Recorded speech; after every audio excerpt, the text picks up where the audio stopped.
Chapter 1733. Seeing Noah leave without any hesitation, Jerv's eyes flickered, and he fell into a daze. To make up for the sins left behind in the past. After thinking about it carefully, Jerv realized that he had indeed left behind many things that he had to make up for. In the past 400 years, many of the forbidden magic that Jerv developed had a serious impact on this world. For example, the Paradise Tower incident was a tragedy caused by the forbidden magic left behind by Jerv. In fact, this was not the only thing that had happened in the past. Even Noah didn't know. In fact, the Gate of Time, named Eclipse, was also something created by Jerv. In other words, even if the culprit behind the appearance of the 10,000 dragons was not Jerv, it was definitely related to him. The arrival of the future Log, the kingdom's princess being used, the plan for the Great Demon Battle exhibition. These were all indirectly caused by Jerv. In addition to these, Jerv also created many demons. Now, those demons must still be active in every corner of this world, right? Use my lifetime to atone for my sins. Jerv smiled bitterly. However, that smile faintly carried a sense of relief and redemption. Forget it. After struggling meaninglessly for 400 years, maybe it's not bad to live a meaningful life. Without the curse of God, Jerv's lifespan would become limited. How to eliminate the sins left behind in this world in a limited time would become Jerv's homework in the future. And that was not something that Noah could interfere with. On the other side, Noah was still walking in the pitch-black space as if time had stopped. He walked in the direction of his companions. While walking, Noah spoke with a calm expression. What? Still not planning to come out? As the voice fell, a petite figure like a fairy descended from the sky and slowly landed beside Noah. Mavis tilted her head and looked at Noah as she spoke in a serious tone. Is this really okay? Noah naturally understood what Mavis was referring to. Hence, Noah asked in return, do you think I didn't handle it well? No one can be sure whether Jerv will live to atone for his sins in the future, right? Mavis said after a moment of silence. It is possible that he will continue to wander like before, with the contradictory feelings of respect and contempt for life. Who knows? That's his decision, Noah said without changing his expression. As long as he doesn't make me regret my decision today, that's none of my business. If Jerv spent the rest of his time making up for his sins, that would be the best-case scenario. However, if there came a day when Gerald spent his limited time on the wrong path, Noah would hunt him down no matter where he was. This was Noah's decision. After all, I don't want to fight for the sins he left behind. It's like I'm cleaning up after him. Noah shrugged. So, there's no harm in letting him deal with it himself, right? Mavis was silent. After a while, Mavis sighed. If this is your decision, then I can't say anything. Oh, Noah chuckled. Why? Because right now, you are the president of Fairy Tale, the representative of humans in this era. Mavis closed her eyes and revealed a cute smile. And I am just a departed spirit. I can't interfere with the decisions of the living and affect the development of this era. A departed spirit. Noah couldn't help but laugh. You said it yourself. I'm the guild leader of Fairy Tale. Do you think I don't know that you're still alive? The inexhaustible source of magic lumen starlight. That miracle was built on Mavis' body, which also carried the curse of the god of Ankh. Mavis wasn't truly dead. She was only affected by the curse of the god of Ankh, which was even more powerful than her own. She fell into a dilemma of having her immortal life taken away. This was the so-called state of suspended animation. If Mavis could be revived, Noah could use Aster's power to remove the curse on her body. Then, Mavis would be able to live again, just like Ankh. Although I don't have the means to save you right now, once I complete my mission, everything will be fine. Noah didn't look at Mavis as he spoke with a hidden meaning. So, do you still insist that you are dead? Hearing this, Mavis didn't say anything. She walked briskly beside Noah with her hands behind her back. She looked at the sky, her gem-like eyes swaying gently like the surface of a lake. The dragon race has already gone extinct. Aconorolia has been destroyed by you. Ankh is about to embark on a journey to atone for his sins, and existences that don't belong to this era have their own path of return. If I am revived, then what should I live for? From Mavis's words, Noah could clearly hear a hint of bewilderment. In response, Noah spoke without hesitation. Is there even a need to say it? Of course, it's for the fairy tale. His words caused Mavis to be completely stunned. I will definitely resurrect you. Noah faintly smiled at Mavis, who was staring blankly at him. When the time comes, you will join my guild and live for my guild. Noah's words made Mavis' gem-like eyes shine with a peculiar light. Shortly after, Mavis smiled happily. Yes. The instant Mavis nodded, the pitch-black luster in the surrounding space began to fade away. Time resumed its flow. The sea of fire that had filled the entire Clocassi had gradually extinguished at some point. In the square, the group of high mages raised their heads and looked at the sky. Over there, led by Ignil, Grandini, Metallicuna, Boslo Saya, and Shijidora, the dragons floated in the air. They lowered their heads and looked at their children in silence. Gadjaloo, Windy, Sting, and Rog were also looking at their adoptive parents flying in the sky. For a moment, all sorts of feelings welled up in their hearts, and they didn't know what to say. Naz was the only one who kept yelling at Ignil. Ignir, hurry up and explain yourself. Why did you come out of my body? You are so noisy, Naz. Naz. Ignir roared helplessly, as if he was humiliated. Can't you be any quieter at this time? Who cares what time it is? The more Naz spoke, the angrier he got. I have been looking for you. But you hid my body. You are too much. That's right. Wendy said with tears in her eyes, feeling wronged. I've also been looking for you, Grandini. I'm sorry, Wendy, Grandini said apologetically. We had no choice. If we didn't hide in your bodies, we wouldn't have been able to extend our lives. Extend our lives? Wendy was startled. Not to mention Wendy, even Naz, Gadjaloo, Sting, Roger, and the others opened their eyes wide, and their expressions were completely frozen on the spot. Gadjaloo couldn't help but step forward and shout at Metallicana. What is the meaning of this? Metallicana didn't say anything. Instead, he turned his head and looked at Noah beside him before he spoke in a deep voice. I think you should have discovered our state, right? Hearing Metallicana's words, everyone's gazes converged on Noah. Under everyone's gaze, Noah was silent for a while. After a while, he cast his gaze on the group of dragons. Although I don't know what's going on, I can feel that the life aura in your bodies is constantly draining away. If this continues, you might disappear soon, right? Naz and the others were shocked and stood there in a daze. Chapter 1734. Disappear? The dragons would disappear?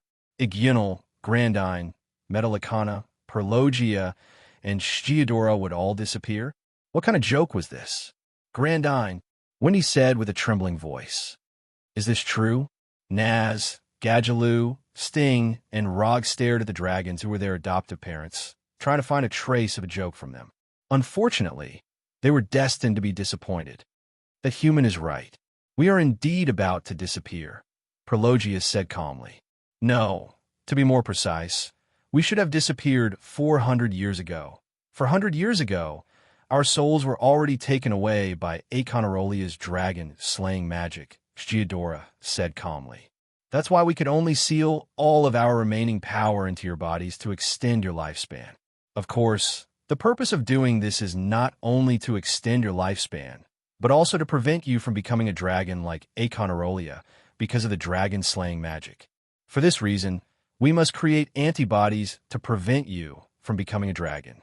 After doing this, we only have one last purpose left, Metallicana said as he looked at Aconarolia's corpse. That is to defeat Aconarolia. When we were at Heavenly Wolf Island, we had already decided to come out of your bodies, but unfortunately, we didn't make it in time. Grandine's voice was still as gentle as ever. Fortunately, you're all safe and sound. Then, we've been waiting for the opportunity to defeat Aconarolia.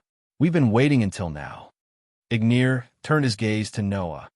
However, it seems that our existence is unnecessary. Even without us, you can rely on your own strength to defeat Aconarolia. The potential of humans is indeed limitless. Noah was silent. Naz was still in disbelief. He clenched his fists, his body trembling, and his emotions fluctuating violently. Liar. Wendy's tears finally flowed down. Damn it. Gadjaloo turned his head and gritted his teeth, suppressing the sadness in his heart. Even Sting and Rog lowered their heads with complicated expressions, not knowing what to do. In this regard, the others could only watch this scene, speechless. The atmosphere in the air suddenly became heavy and sorrowful. Brother Noah. Wendy could only turn her head and grab Noah's clothes as if she was grasping at straws. Can you think of a way to save Grandine? Hearing this, Noah had a bitter expression and shook his head. If their souls were still here, I might have a way. But their souls have already been taken away by Aconarolia's dragon-slaying magic. And now they are swell is Will's power. I can't do anything. Not to mention Noah. Even Athena, who was in charge of life and death, could not do anything about this situation. After all, the dragons was their power was S's. They would not be able to survive in this form for long. So, not to mention the current Noah, even if his authority, sovereignty, ability value, and treasury were at their peak, Noah would not be able to do anything about this situation. How? How could this be? Winnie's eyes became wet again. Then what should we do?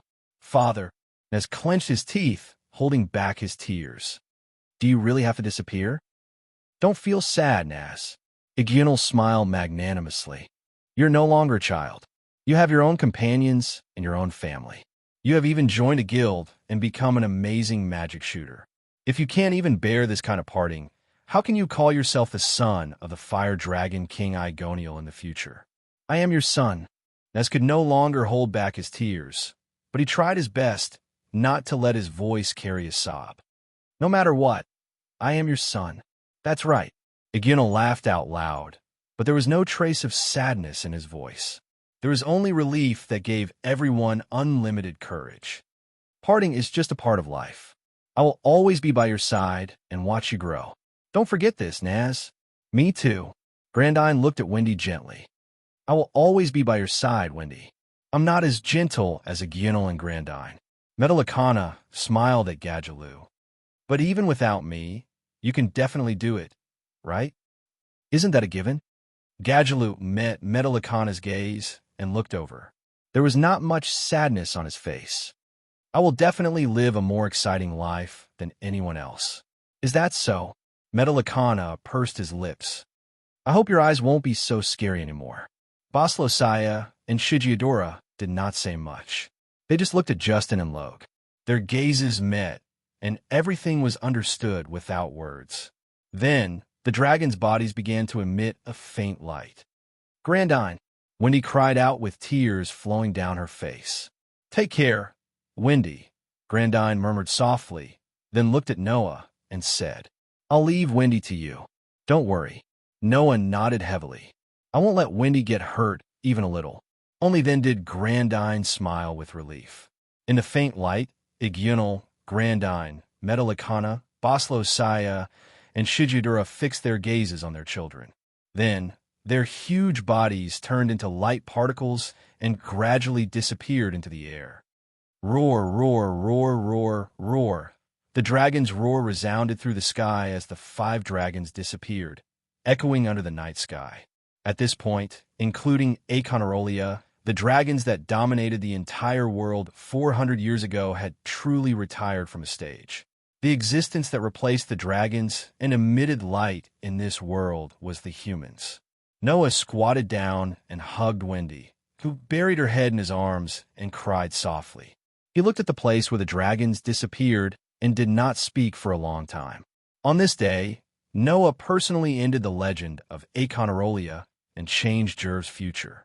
At the same time, he also witnessed the final glory of the dragons. However, this was not the only thing that Noah should do. The sky slowly began to brighten. In the palace, in front of the magnificent eclipse gate, a young girl in a black robe stood there, looking at the gate that was engraved with the sun, moon, and stars. Her expression was extremely serene. She looked as if she was reminiscing about something beautiful, and no one could bear to interrupt her. Not long after, Noah walked over with powerful but slow steps and stopped a certain distance away from her. Looking at the young girl in the black robe, Noah did not immediately speak and silently stood there. Whoosh! A gust of wind blew across the scene, raising Noah's robe and the young girl's black robe, causing a faint trace of sadness to appear in the air. Then, the young girl finally spoke. Actually, it is impossible for there to be more than one future phenomenon. The reason why this phenomenon exists is because of this space-time gate that can change the future. Noah confirmed the young girl's words. Indeed, it was impossible for there to be more than one future. At the very least, it should be like this in this world. There is only one reason why there would be more than one future phenomenon. That was because there was a factor that could change the future. That factor was the eclipse gate.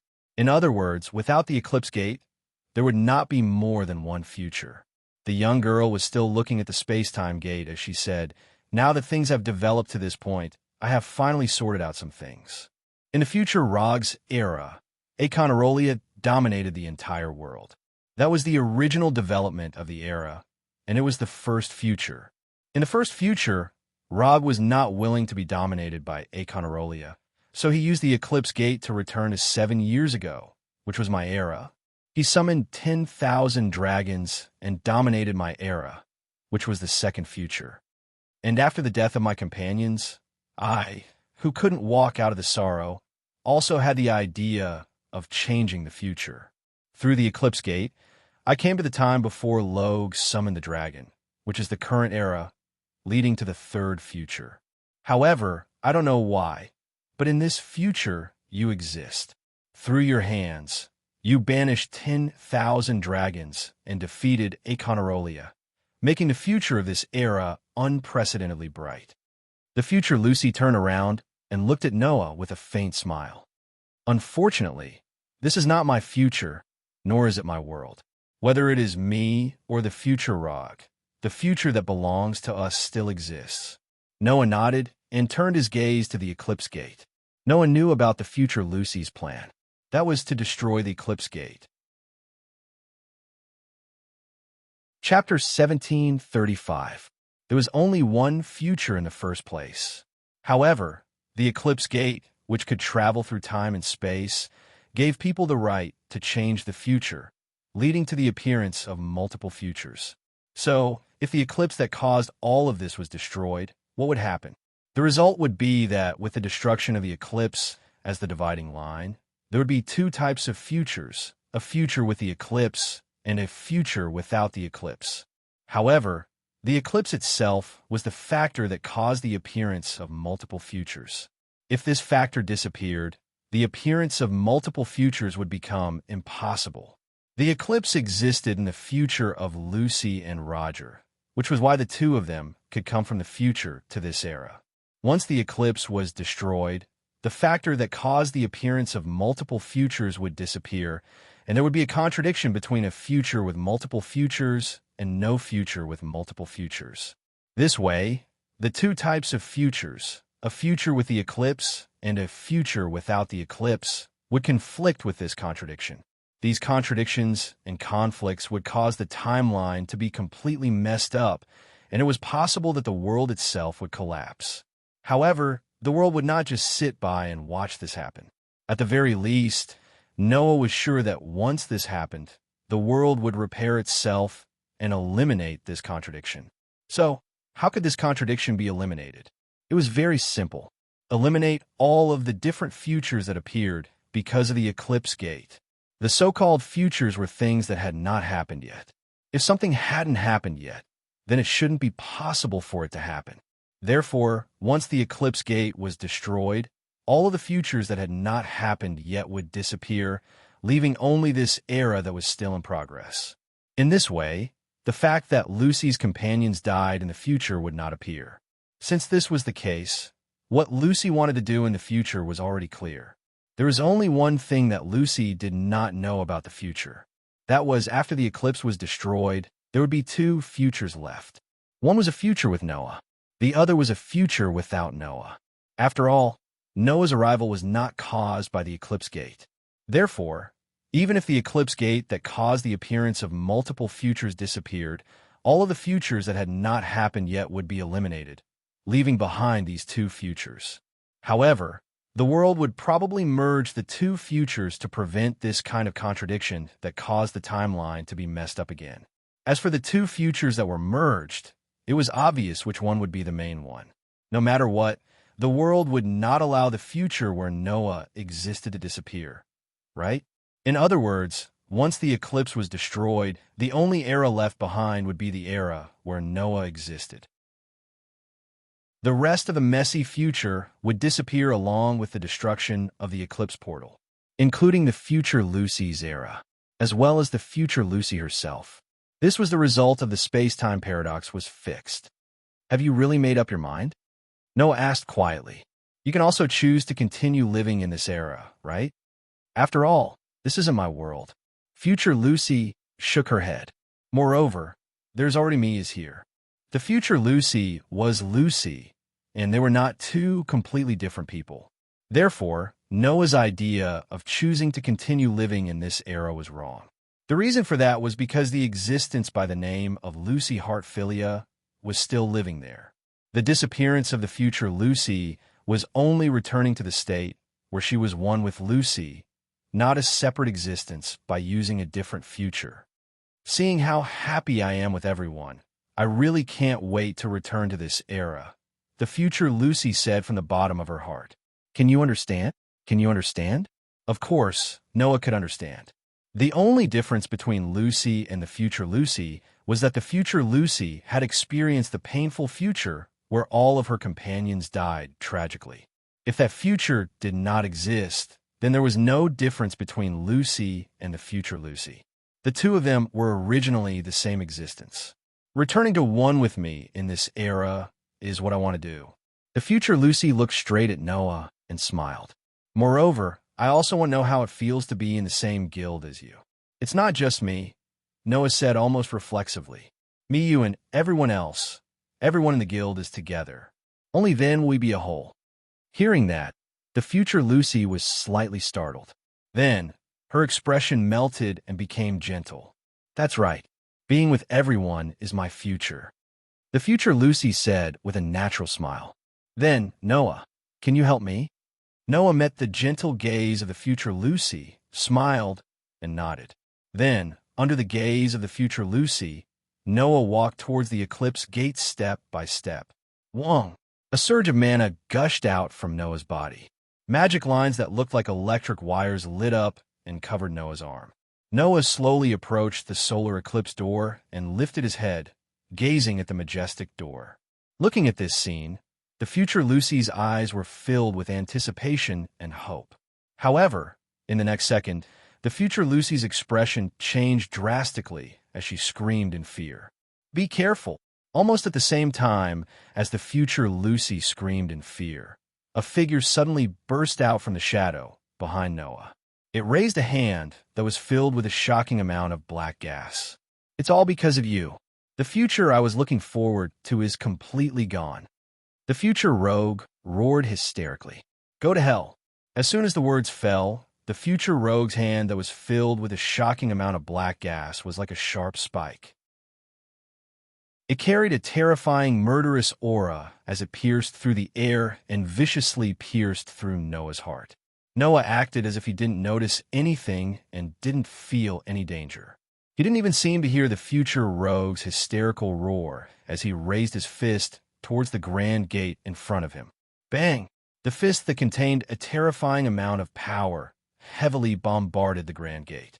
Amidst a loud, muffled explosion, the tall gate was blasted apart. Just like that, the spatial gate known as solar eclipse exploded, turning into a pile of rubble and rubble. At the same time, a terrifying shockwave suddenly shook with Noah as the center. The shockwave directly hit the future rogue's body and sent the future rogue, who was hysterically attacking Noah, flying. The terrifying shockwave caused the future rogue to spit out a mouthful of blood. His head tilted to the side, and he completely fainted, The poor future rogue had meticulously planned for so many years, but in the end, he didn't even have the desire to be dealt with by Noah. Just like that, he was casually swept away by Noah like trash on the side of the road. Then, amidst a thick cloud of dust, the eclipse gate collapsed with a loud bang. The fragments smashed onto the ground one after another, burying the future rogue within. Phew! The future Lucy let out a huge sigh of relief. Soon after, the future Lucy found out. Her body began to emit a faint light. Immediately, the future Lucy raised her head and looked in the direction of Noah. Coincidentally, Noah also turned around and looked at the future Lucy. Then Noah spoke softly. "See you later." The future Lucy's eyes flickered slightly. Then, an unprecedentedly cheerful smile bloomed on her face. "See you later." After leaving this sentence, the future Lucy's body turned into a burst of light particles and disappeared into the air. In the square, Lucy suddenly felt an inexplicable throbbing in her heart, causing her to look around. "Lucy." Lysana noticed Lucy's abnormality and asked in confusion, "What's wrong?" "Nothing." Lucy scratched her cheek a little embarrassedly. "Where did Noah go?" "Noah." Mira tilted her head and replied, "He said he had something to take care of and will be back later." "He'll be back later?" Lucy smiled in relief. "Then, I'll see him later." Although she didn't know why, Lucy really wanted to see Noah now. Really wanted to. Chapter 1736. The next day, in the ruins of Kalukas, the residents who had been evacuated by the royal army to seek refuge all returned. Looking at the ruins of Kalukas, the residents naturally stirred up quite a bit of commotion, causing all sorts of rumors to start flying. However, the kingdom was prepared for this situation. They held a public speech and announced the entire incident, suppressing the rumors and stopping the residents from panicking. Only then did the people realize that so many things had happened last night. The dragon race's large-scale attack. In Revelation, the black dragon that destroyed a huge country appeared. The evil sorcerer was behind all this, trying to harm everyone in this world. And all of this was stopped by the sorcerer from the kingdom's major guilds. This was the news that the kingdom announced. As for the details, such as the purpose of the great demonic battle exhibition, the reason for the eclipse plan, and Princess Emerald's misjudgment, none of them were announced. It wasn't that Emerald didn't want to announce it, but if these things were announced, it would have a huge impact on many things. Just the existence of the eclipse gate, which could travel through time and space, belonged to the ranks of forbidden magic, seriously violating the order of the magic world. If the matter of the eclipse was announced, the council would intervene. By then, the kingdom and the council would have a conflict, and it was possible that there would be a huge conflict. In order to prevent this from happening, it was necessary to hide some insider information. However, with such a big incident, the council still sent people to Kurokas to investigate. For all of this, the kingdom would take responsibility and mediate with the council, and it wouldn't involve the major guilds. Therefore, based on the current situation, there shouldn't be any more serious incidents in the future. There were two things worth mentioning. One was Emerald's surrender. Emerald hoped that her misjudgment would lead to a serious threat to the entire kingdom and the world, so she would receive the punishment she deserved to atone for her crime. However, the group of people led by the leader of the Sakura Knights, Alcadios, and the Minister of National Defense, Dayton, knew that Emerald's true purpose of opening the Eclipse Gate was to save the kingdom and the world, but they tried their best to protect her. In the end, Emerald was just being used. Although it couldn't be said that she wasn't at fault, she wouldn't be convicted. Therefore, a group of senior officials who understood Fatsue's good intentions hoped that Fatsue would reconsider. However, Fatsue, who was tortured by guilt, disagreed. She wanted to get the punishment she deserved.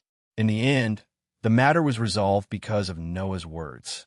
"Since everything happened because of you, you shouldn't be thinking about how to punish yourself.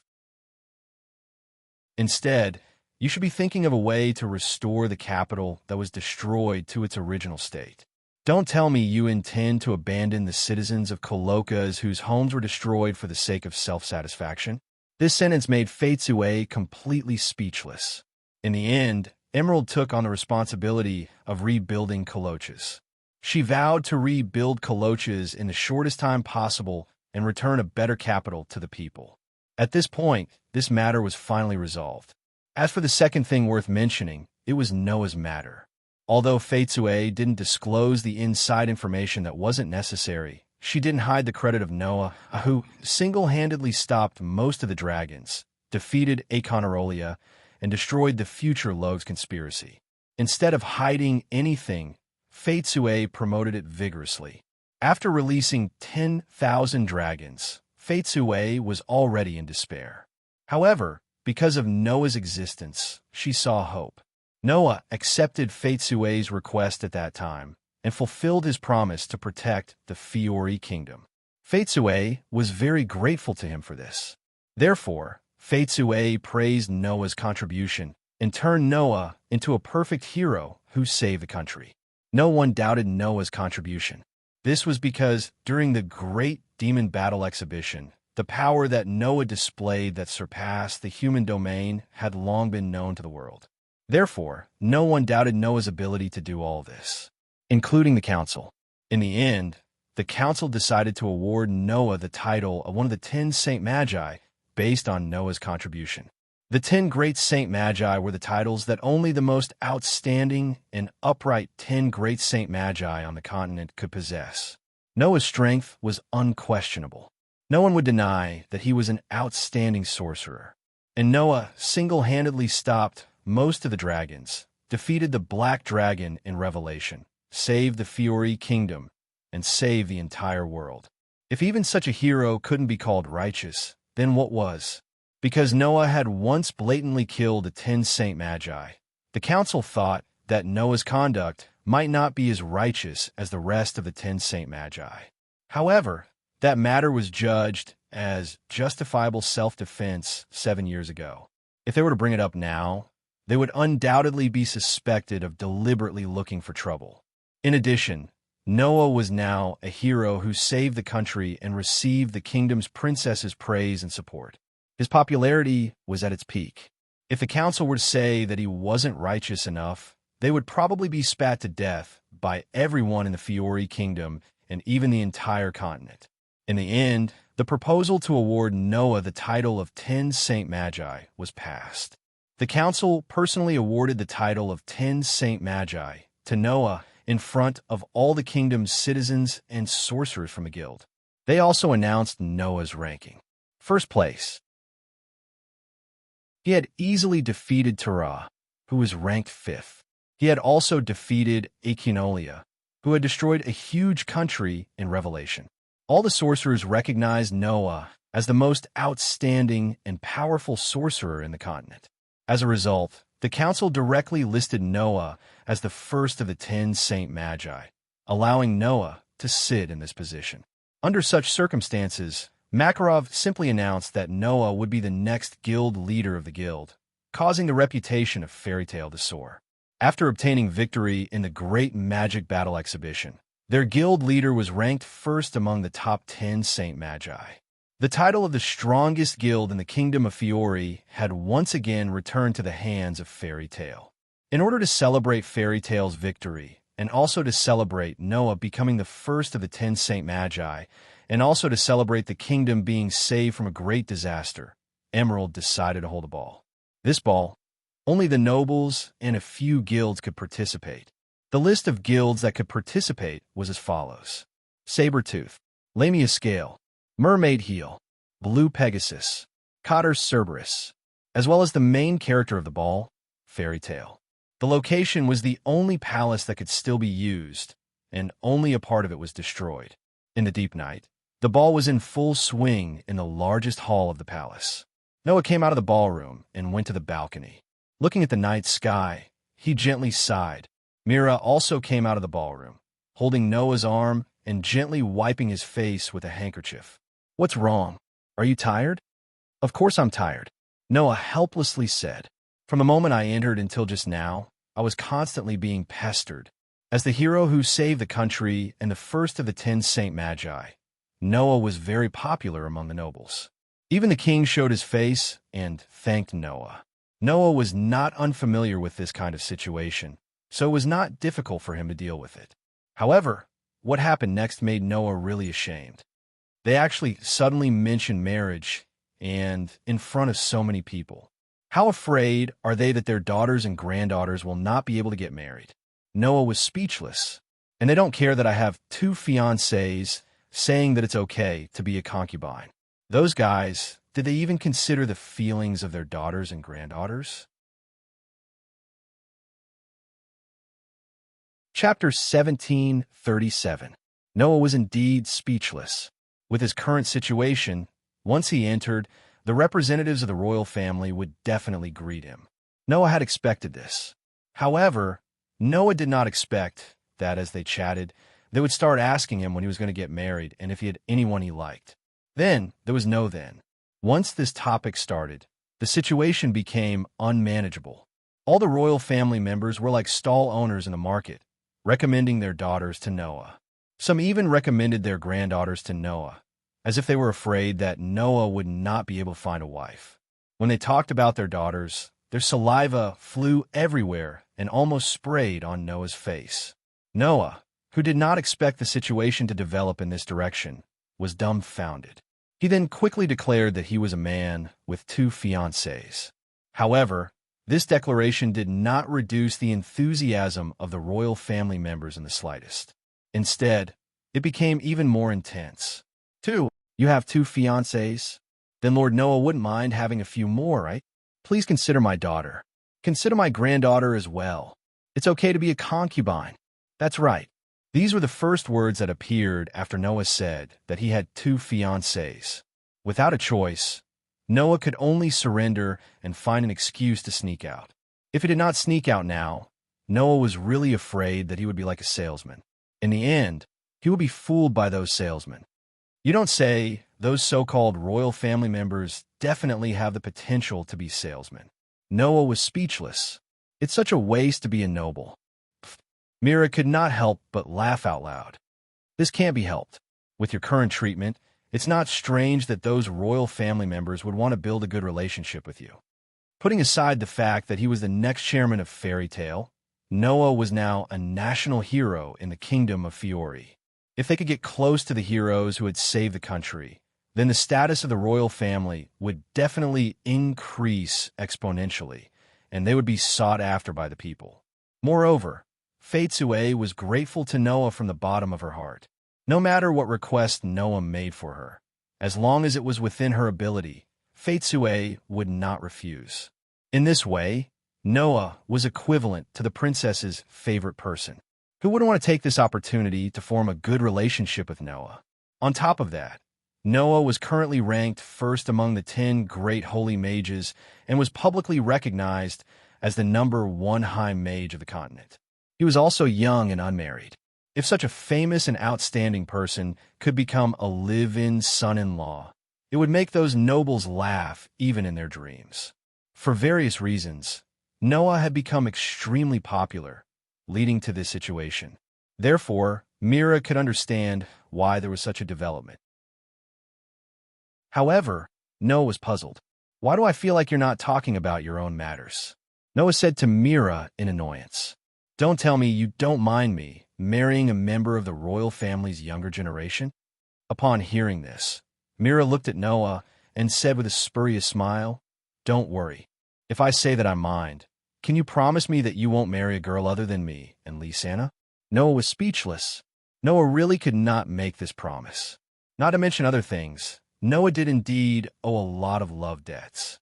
For example, in the world of the Black Bullet, if Elysium had kept his promise and waited for Noah for 3 years, then no matter how heartless Noah was, he would definitely respond to Elysium's feelings. For example, in the world of the God Slayer, Luohao claimed that she was Noah's concubine. Noah had even pushed her down. He couldn't just take advantage of her and not admit to anything, right? In addition, Wendy had once said that she wanted to be Noah's bride when she grew up.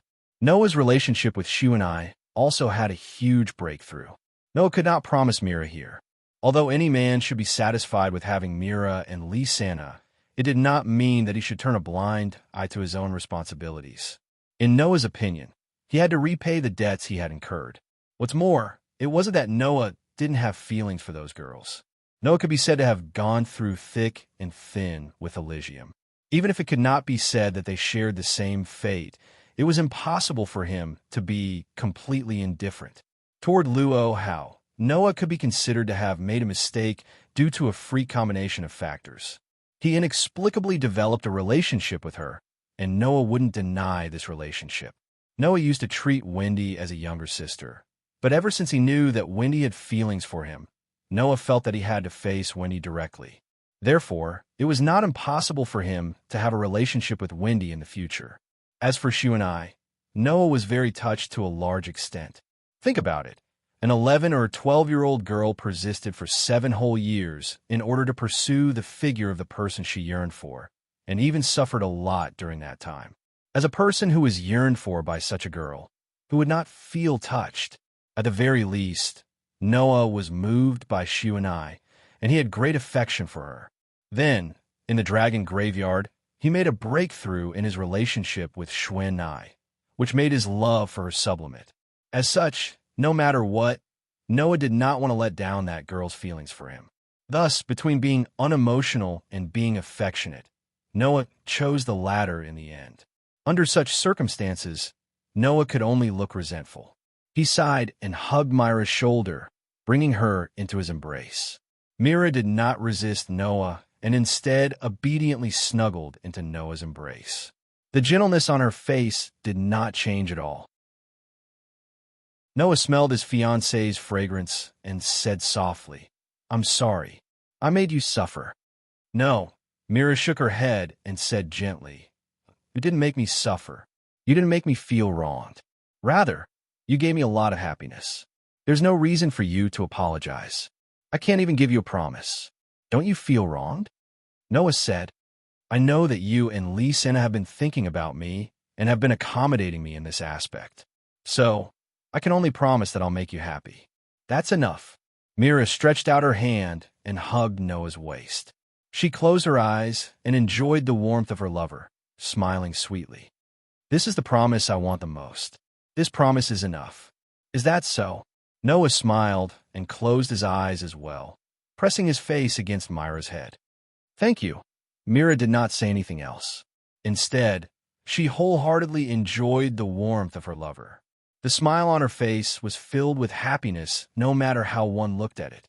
Just as Noah and Mira were being affectionate, in the corner of the balcony, in front of the wall, 2 girls were secretly hiding. They had clearly heard Noah and Myra's conversation. The 2 girls showed completely different emotions. One of them showed that they approved of him. The other showed gratitude. The former was like Mira, Noah's future bride, Lisana. The latter was Suno. Holding Suno's hand tightly, Lisana seemed to be talking to herself as she leaned against the wall and said, "I'm the same with big sister Mira." In other words, Lisana did not need Noah to make any promises. She only needed a promise of happiness. That was enough. The reason why Lisana brought this up was undoubtedly to hint at something to Suno. "Although it's really infuriating to let that bastard off easy," Lisana giggled. "That's why I must make that bastard compensate me for the rest of my life." Not only did Suno not feel worried for Noah, but she also felt envious of Lisana.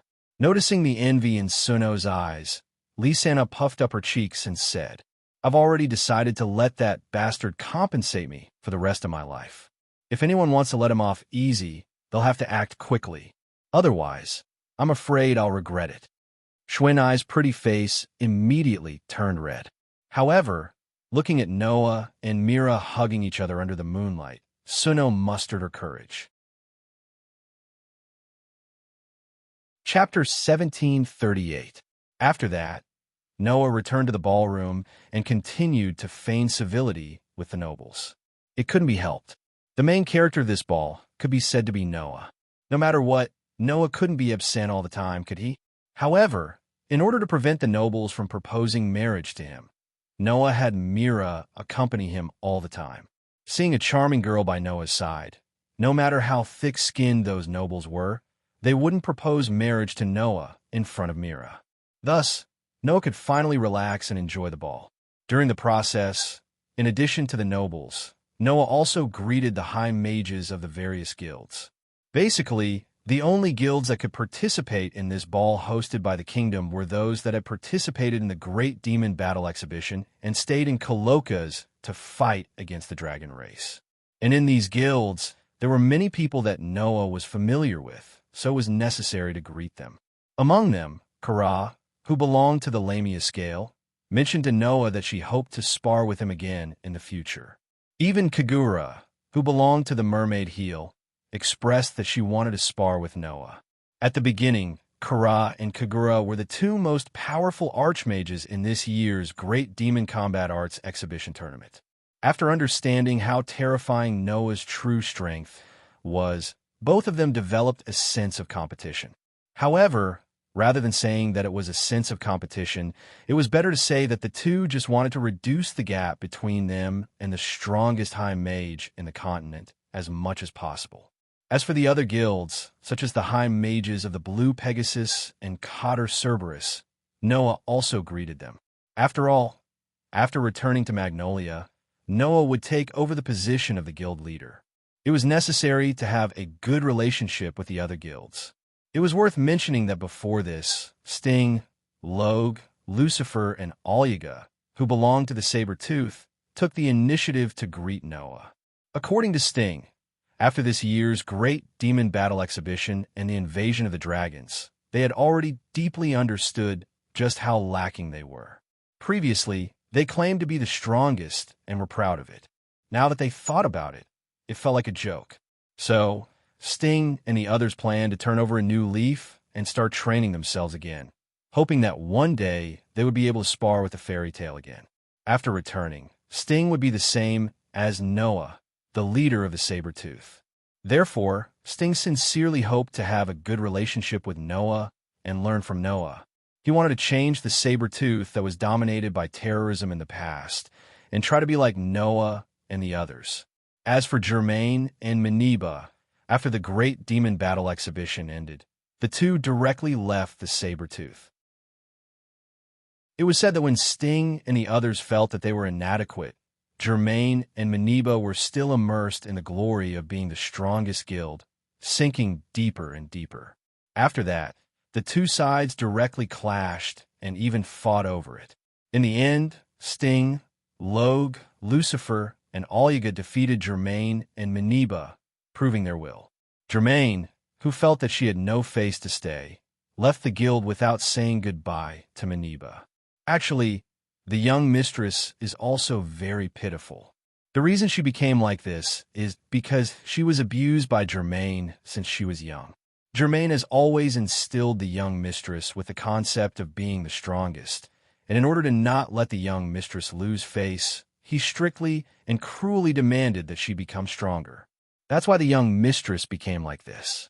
Noah still remembered that at that time. Sting said these words to him with a serious face. I think that the young mistress nature is actually not bad, so when we return, I will immediately send people to find the young mistress whereabouts and try to make her come back and feel the warmth of the guild. As for Germain, that person is hopeless. Instead of letting him continue to harm others in the guild, I would rather he never come back. That person, let him fend for himself. After leaving these words, Sting led the Saber-Tooth archmages out of Noah's sight and greeted the people of the other guilds. From this, Noah could see a brand new Saber-Tooth was about to be born. The ball lasted until late into the night and only ended at dawn. Because Crocus was being rebuilt, the only place where people could stay was the palace. Emerald allowed the archmages of the various guilds to stay for the night and leave the next day. The various guilds accepted Emerald's kindness. Thus, under Emerald's arrangement, the various guilds were led by their attendants to their own residences. Noah was arranged to stay in the best guest room in the palace. It was an elegant room like a luxurious suite. This room, until dawn, belonged to Noah alone. Thus, once he returned to the room and waited for the attendants to leave, Noah immediately planned to take off his formal attire, lie on the bed, and have a good sleep. However, before Noah could take off his formal attire, there was a knock on the door. Then, a voice full of nervousness rang out. Lord Noah, Shwenai? Noah immediately recognized the owner of the voice and spoke directly. "Come in." My apologies." Xuanai's voice was still tinged with nervousness. Moreover, Xuanai did not come in immediately. Instead, after Noah could not help but feel suspicious, she mustered up her courage and pushed the door open. The one who appeared at the door was, of course, Xuanai. However, at this moment, Xuanai was wearing a formal attire like Noah. Noah was wearing a black tuxedo. Xuanai was wearing a white princess dress. If the two of them stood together, they would definitely look like a prince and a princess, right? In addition, on Xuanai's head, there was also a flower, which looked quite beautiful. Perhaps she did not think that she was that beautiful in person. After all, Xuanai had an inferiority complex in her personality. However, Noah still wanted to say that in terms of appearance, Xuanai was really very outstanding. In fact, Noah could not help but take a few more glances at Xuanai. Noticing Noah's gaze, Xuanai's face flushed red. Her hands were hanging in front of her body as she tugged at her skirt nervously. Her strength was so great that one was worried that Xuanai would tear her skirt apart. Noah smiled and took the initiative to break the silence. "Since you're here, don't stand outside the door. Hurry and come in." "Oh, okay." Xuanai's voice was still filled with nervousness as she walked in with messy footsteps. At this moment, Noah felt a little strange. Why did it feel like Xuanai was overly nervous? "What's wrong?" Noah asked curiously. "Is there something wrong?" Xuanai did not answer immediately. Instead, she looked even more nervous as she tugged at her skirt continuously. Her face was getting redder and redder. Seeing this, Noah could not help but speak. "Stop tugging, or we'll really tear." Xuanai finally realized that she had been tugging at her skirt and quickly let go. However, because the movement was too big, Xuanai's high heels twisted. "Ah!" Xuanai suddenly exclaimed as she fell down. Noah was shocked and hurriedly stepped forward. With a soft bang, he directly hugged Xuanai. "You little girl," Noah said in a reproachful tone. "What are you doing?" Xuanai looked at Noah, who was holding her in his arms. Her face was extremely red as though it was cooked. However, in the next second, Xuanai's face was red as she closed her eyes. She reached out and hugged Noah with trembling hands. Noah was stunned. "Master Noah." Xuanai's body was trembling as she closed her eyes tightly and spoke extremely nervously. "Do you still remember the promise in the dragon graveyard?" Xuanai's words made Noah shudder on the spot. The promise in the dragon graveyard? Could it be that she was referring to that promise? Chapter 1739. All of a sudden, the atmosphere in the room seemed to have turned pink, and the temperature seemed to have risen a little. Noah could clearly feel the trembling of her body as he hugged the beautiful girl in his arms and looked at her blushing face, yet still mustering her courage. However, it wasn't fear, but nervousness. It was imaginable how much courage Xuanai had mustered to come to Noah's room and take the initiative to mention the agreement in the dragon graveyard. Hence, Noah stretched out his hand and stroked Xuanai's slender and smooth back. He moved his mouth close to Xuanai's ear and whispered, "Have you really made up your mind?" Xuanai's trembling eased a little under Noah's comforting touch. However, the blush on her face didn't subside at all. Under such circumstances, Xuanai didn't even dare to lift her head to look at Noah.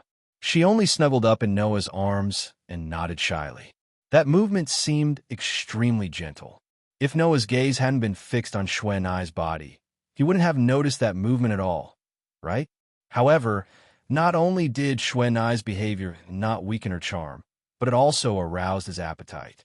Under the control of his emotions, Noah hugged Xuanai with more force, as though he wanted to rub the girl in his arms into his body. He hugged Xuanai tightly. Due to the thick coat that Xuanai usually wore, it was difficult to see how good her figure was with the naked eye. Today, Xuanai was wearing a princess dress, which accentuated her good figure. Noah, who hugged Xuanai tightly, could clearly feel the softness and fullness of the girl's body in his arms. Hence, Noah said in the end, "If you want to go back on your words, it's still not too late." Xuanai didn't say anything. She only buried her head in Noah's arms with a blushing face. Due to her nervousness, she hugged Noah tighter and tighter, silently expressing her determination. Now, what reason did Noah have to reject her? Amidst Xuan Nai's exclamation, Noah abruptly carried the girl in his arms in a princess carry and threw her directly onto the bed. With another cry of surprise, a pure white princess dress was thrown into the air and fell to the ground. Not long after, Noah's black tuxedo also landed on the ground. A sleepless night had just begun.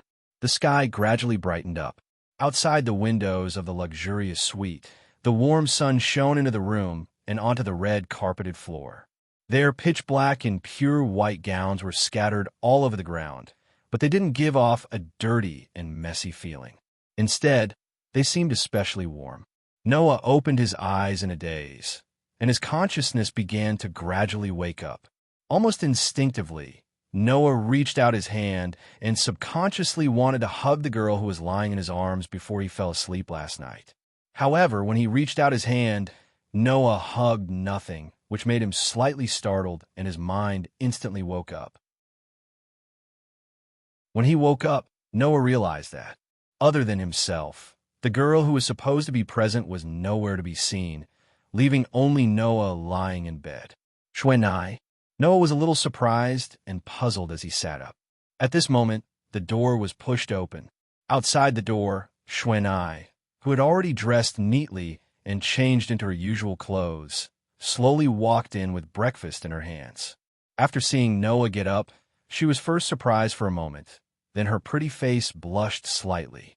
She lowered her head like a small animal and said shyly, "Noah, Master Noah, Xuan." Noah breathed a sigh of relief without a trace, and then put on a straight face. "Where did you go?" I went to help Master Noah prepare breakfast." Xuan still lowered her head and said softly, "However, the palace is too big and I don't know where the kitchen is. It took me a lot of effort to find a servant in the palace to lead the way, so I wasted a lot of time. Are you going to help me prepare breakfast?" Noah scratched his cheek. "Can't you just leave that kind of thing to the servants in the palace?" But I want to prepare breakfast for Master Noah." Xuan looked up uneasily and secretly looked at Noah. Can't I?" Looking at Xuan's uneasy look, Noah couldn't help but pat his forehead and scold himself in his heart. For this girl who had low self-esteem, after last night's entanglement, she would definitely have all kinds of uneasiness. Noah could even imagine the scene where Xuan tried her best to serve him well so that he wouldn't hate her. In this way, if Noah showed even the slightest bit of resistance to Xuan's good intentions, it would only make her more uneasy. Noah hurriedly said, "No, I haven't tried breakfast made by Xuan yet, but I'm looking forward to it. Is that so?" Xuan breathed a sigh of relief, but then became nervous again. "But I'm not sure if it's to your liking. I'm not picky about food, so why would it be to my liking?" Noah laughed out loud. "Anyway, since you've already made it, bring it over." Xuan's expression became a little more cheerful as she nodded repeatedly and brought the breakfast to the bedside. After placing it on the bedside, she said to Noah, "Then, let me help Master Noah put on his clothes first. She wants to serve me even while putting on my clothes?" Well, it wasn't like Noah hadn't been served like this before. Mira and Lisa often helped Noah like this before, so there was nothing to resist. Thus, Noah very straightforwardly lifted the blanket and got off the bed. Seeing that Noah didn't avoid arousing suspicion and was completely naked, Xuan's pretty face turned red with a bang. Seeing this, Noah was amused. "It's not like I haven't seen it before. Why are you so shy?" Master Noah." Xuan immediately became even more bashful. That delicate appearance made Noah have the feeling of having an appetite for her again. However, now wasn't the time to be lovey-dovey here. Today was the day to prepare to return to Magnolia. So, the rest of the guild members should have gotten up one after another and would be leaving soon. If he turned into a beast here and wasted time, Mira and Lisa would definitely come over, and the rest of the guild members might also come looking for Noah. When the time came, Noah's perfect image would be completely ruined if he was surrounded by a crowd. "All right, aren't you going to help me put on my clothes?" Noah said teasingly. If you don't hurry up, there will really be people coming to watch later. Xuanai's pretty face turned red, but she still obediently took out Noah's clothes and walked in the direction of Noah.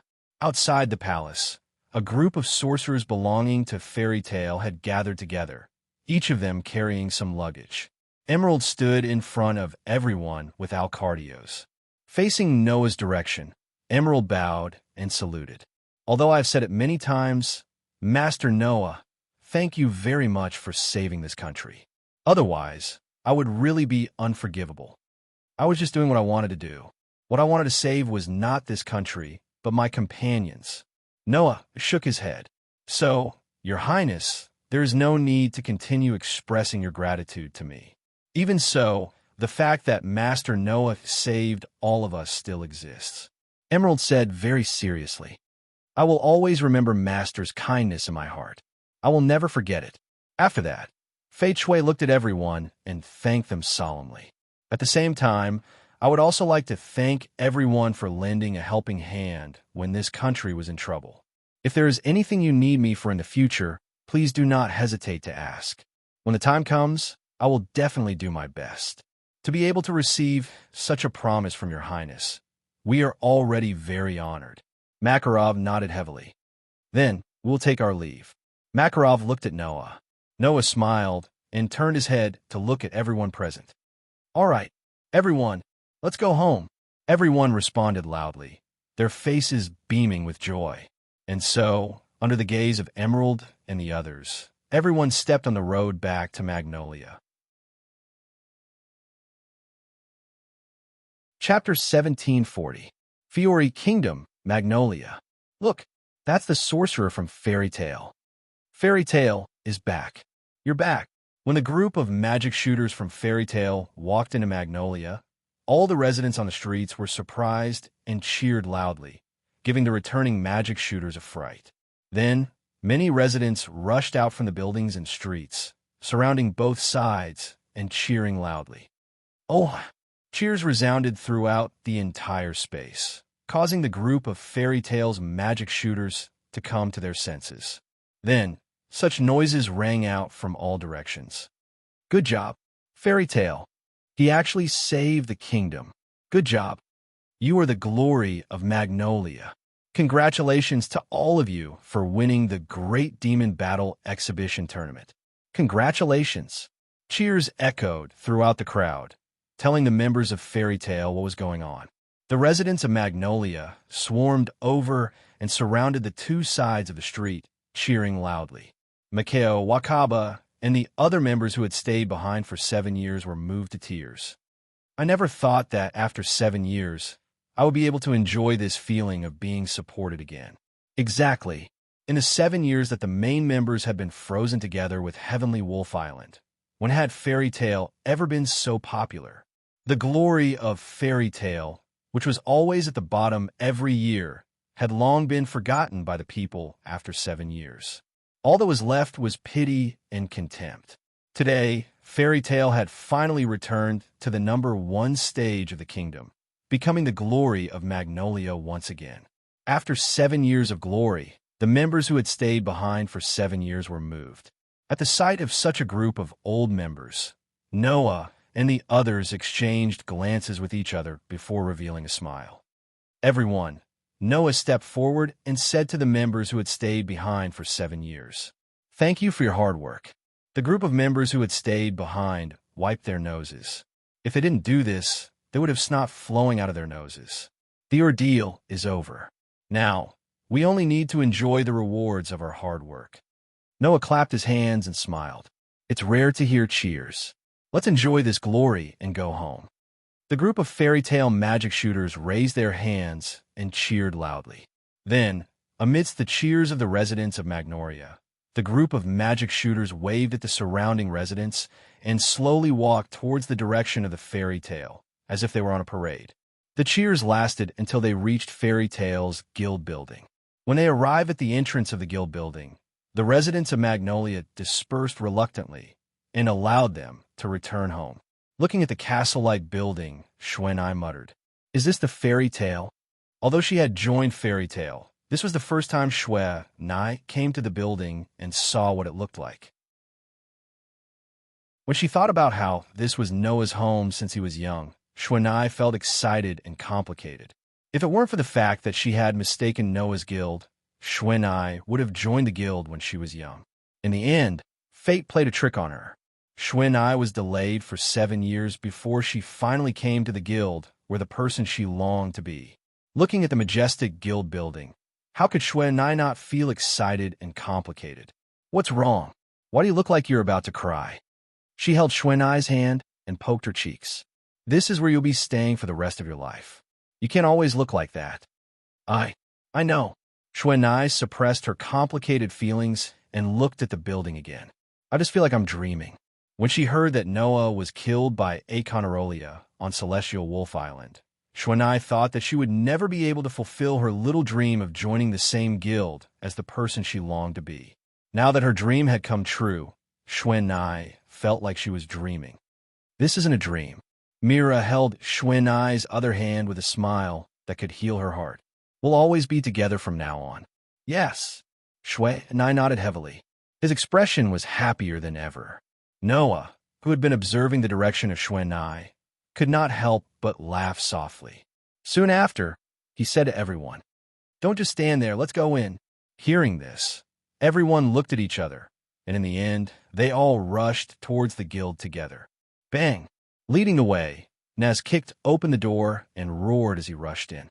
Sure enough, the guild is the best. Bastard!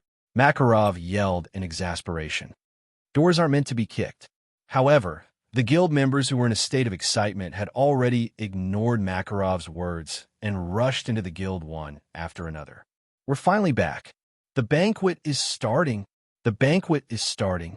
Hurry up and bring the wine. And the meat. Mira, Lee Sana, hurry up. Both Mira and Lee Sana could only smile helplessly. Coming. Don't rush us. The two girls entered the guild, and under the support of the guild members, they entered the bar counter and began to prepare the wine and dishes. Those guys. Noah was also helpless. Shui Nai, on the other hand, was at a loss as if she didn't know what to do. Seeing this, Noah shrugged and said meaningfully, "Once those guys start making trouble, there's no end to it. I don't know if Mira and Lee Sana can handle it." Hearing this, Shui Nai immediately understood. I'll go help too. After saying that, Shui Nai hurriedly ran in the direction of Mira and Lee Sana. In the blink of an eye, only Noah was left standing in front of the guild's door. Looking at the noisy guild members, Noah's gaze swept across his companions and family members one by one. Naz was quarreling with Gray. Gadjaloo actually ran to the stage to play the guitar. Wendy, on the other hand, was hugging Xia Lulu and whispering to her, her face full of smiles. Noah couldn't help but feel a little relieved when he saw that. Have you finally gotten over the departure of Egoniel, Granigny, and Metallicana? After the dragons left, Naz, Gadjaloo, and Wendy fell into a depressed state for a while. However, now, the three of them had finally returned to their normal state and were not as sad as before. Everyone is moving forward with real growth. We are not staying in the same place. Noah turned his head and cast his gaze at Mira, Lee Sana, and Shui Nai, who were chatting and laughing at the bar counter. He silently made up his mind. I should also fulfill my promise. With this thought, Noah lifted his foot, stepped into the guild, and spoke loudly. Everyone, quiet down. I have something to say to you. The entire guild suddenly fell silent. Everyone cast their gaze on Noah, including Mira, Lee Sana, and Shui Nai. Under everyone's gaze, Noah scratched his cheek and declared, I hope everyone can come to my wedding in a week's time. Everyone's eyes widened. Mira and Lee Sana were even more stunned. Then their eyes lit up. Chapter 1741. The surroundings suddenly fell silent. Shortly after, a shocking commotion broke out. Wedding? Does that mean Noah is finally planning to marry Mira and Lee Sana? It's not a plan, it's a fact, right? Speaking of which, before the start of the Great Demon Combat Arts competition, Noah did say that he would marry Mira and Lasana-chan after the competition. In other words, it's time to fulfill that promise, right? Damn it, Mira is finally going to become Noah's property. Whoa, Mira, the entire guild was in an uproar. It was so noisy that everyone's eardrums started to hurt. Mira and Lysana were pleasantly surprised, but just as their companions said, this matter was already decided long ago, so there was nothing to make a fuss about. However, at this time, Mira and Lysana were still very happy, the expressions on their faces almost melting. Congratulations, Lord Mira and Lord Lysana. Snow was sincerely happy for Mira and Lysana. You can finally marry Lord Noah. Thank you. The smiles on Mira and Lysana's faces were several times brighter than usual. They looked very beautiful. At this time, Noah was surrounded by his companions. A week? Isn't that a bit too rushed? Gray said, just preparing for the wedding will take a long time, not to mention that you seem to be preparing to find a new house. Will that be enough time? Although it is a bit rushed, a week is more than enough. Noah already had a plan, so his reply was very smooth. No matter what, our guild has already reclaimed the throne of number 1 in the kingdom of Fiore, and we have even protected the kingdom. Now, this is the time for us to make a name for ourselves. I believe that before long, many new members will join our guild, and the number of requests will increase as well. When the time comes, we might not have the time to prepare for the wedding. So, you want to take advantage of this time to prepare for the wedding? Gray nodded in realization. Indeed, in that case, we have no choice but to hurry up and finish the wedding. But, Alusha muttered in a bashful voice. I'm not mentally prepared yet. With this reaction, I don't even want to comment anymore. Lucy sighed while holding her forehead. It's not like Alusha is getting married. Why do you need to be mentally prepared? I wasn't mentally prepared either. Winnie's pretty face was slightly red, but she clenched her small fists and spoke with an expression of effort. However, I will start preparing myself mentally now. When I grow up, it will be just right. Just enough. Naz asked curiously. What can I do? Hearing this, Noah felt a little guilty. If his companions in the guild knew that even when he was planning to marry him in the future, how would they look at him? Thinking of this, Noah quickly changed the topic. Moreover, after the wedding, I have some matters to attend to. At that time, I will be away for about a month. Before the guild becomes busy, I have to hurry up and finish the wedding. At this moment, everyone's eyes were focused on Noah. Leave for a month? Alusha asked in surprise. Now, is there anything that requires you to spend an entire month to settle? Although the rest did not speak, they had the same surprise as Alusha. After all, Noah was the first of the 10 great Saint Magus Masters and was recognized as the #1 magic shooter in the continent. He was an existence that could single-handedly block a Conarolia and 10,000 WIRMS. With such a degree of power, what else would require Noah to spend so much time to settle? Noah naturally understood the doubts of his companions. However, Noah did not say it directly. Instead, he smiled faintly. Why? Are you guys still worried that something will happen to me? No, it's not to that extent. Gray folded his arms and looked straight at Noah. I just want to say that if there's anything that you need our help with, you can leave it to us. The rest nodded and expressed their agreement.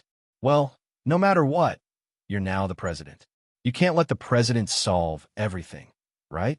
Lucy also said kindly, if it's something that we can handle, then it's better to leave it to us. Hearing everyone's words, Noah felt a little warm in his heart. Thus, Noah said so. All right, it's not a big deal. I'll definitely be able to handle it. Noah spread his hands. However, before that, I want to complete the agreement that I've made so that I won't have any regrets in the future.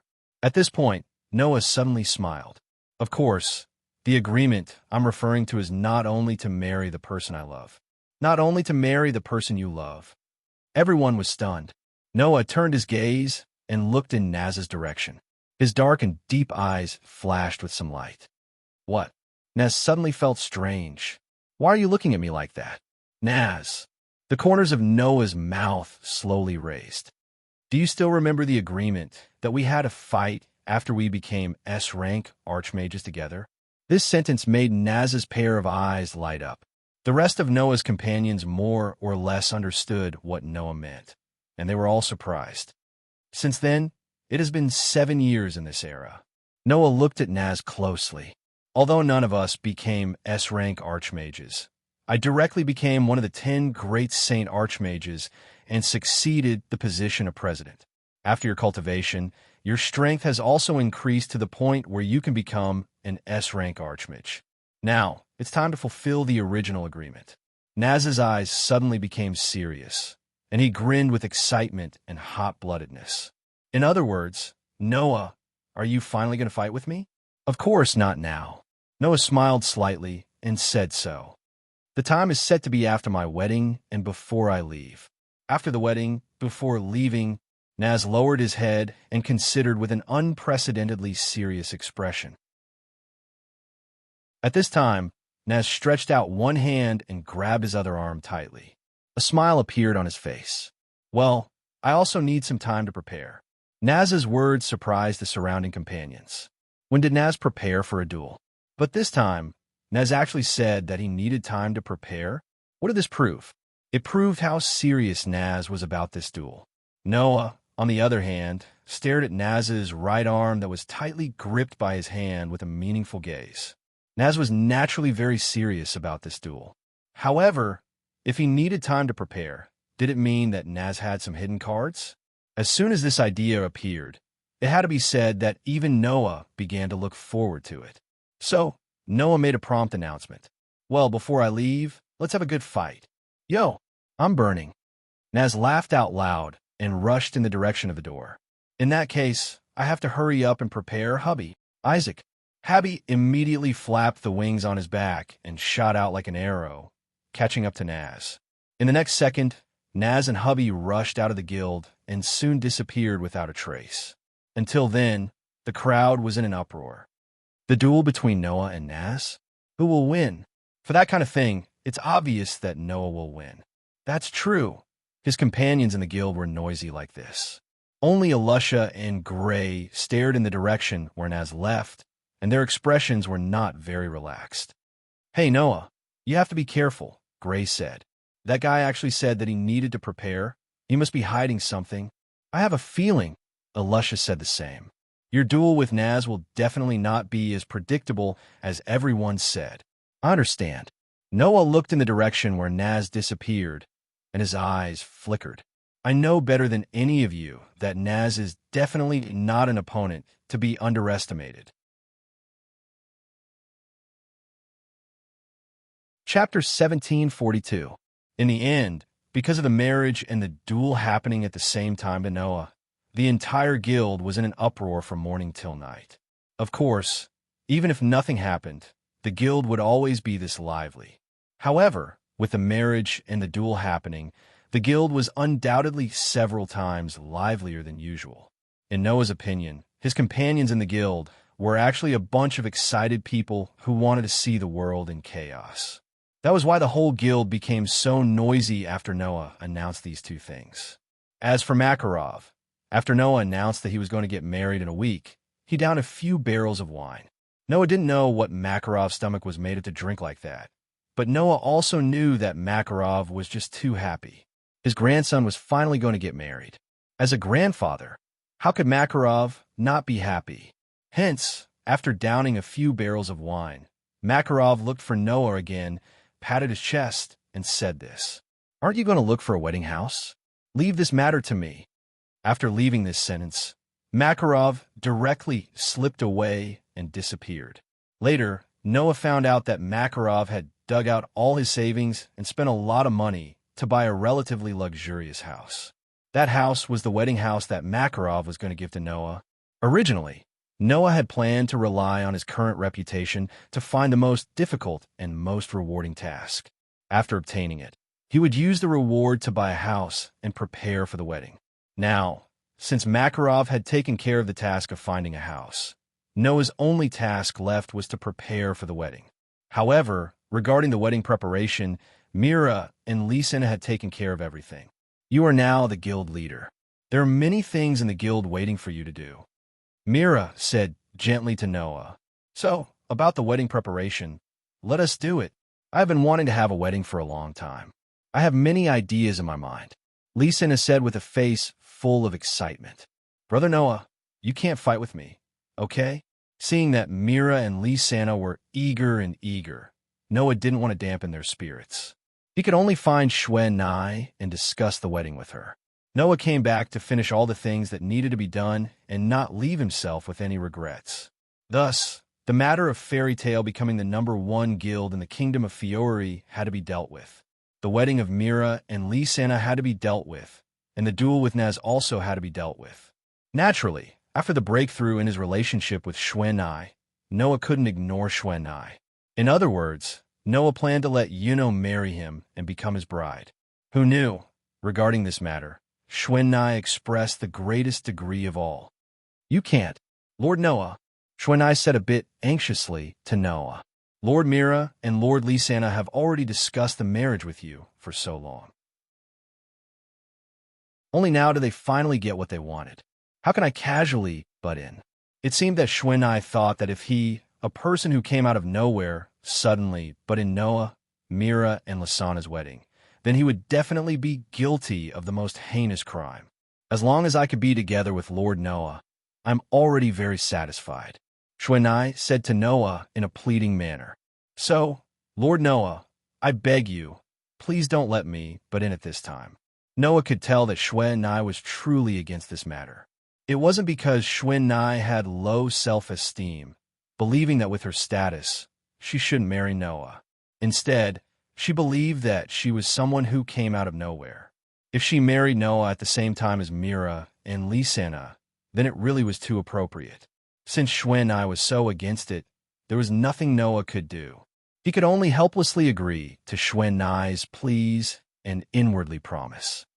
It won't be too late to marry Xue Nai after everything is settled.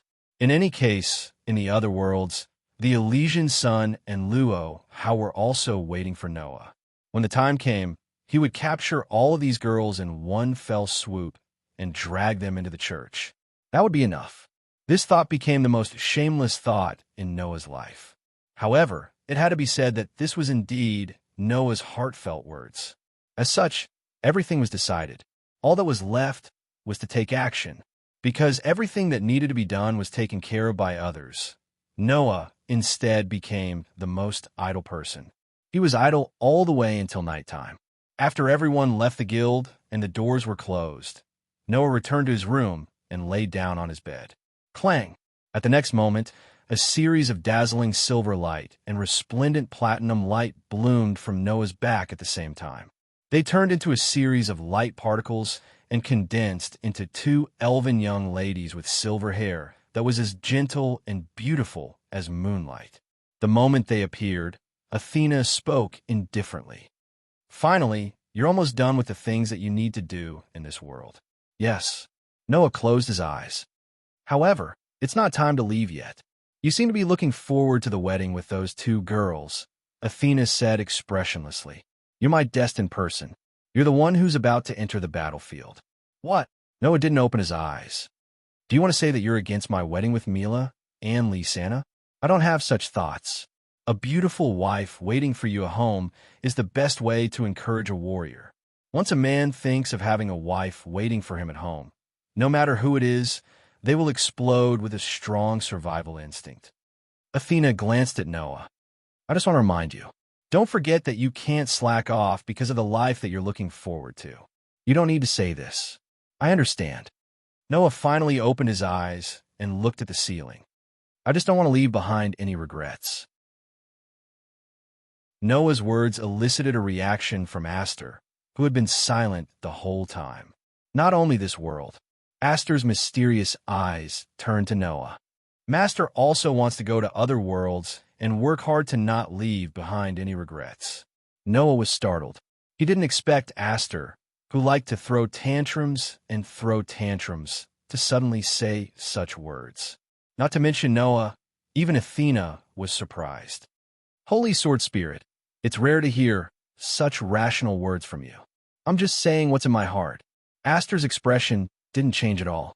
He lowered his head and said softly, but when I see Master working hard to not leave behind any regrets, I'm also thinking if I should do something.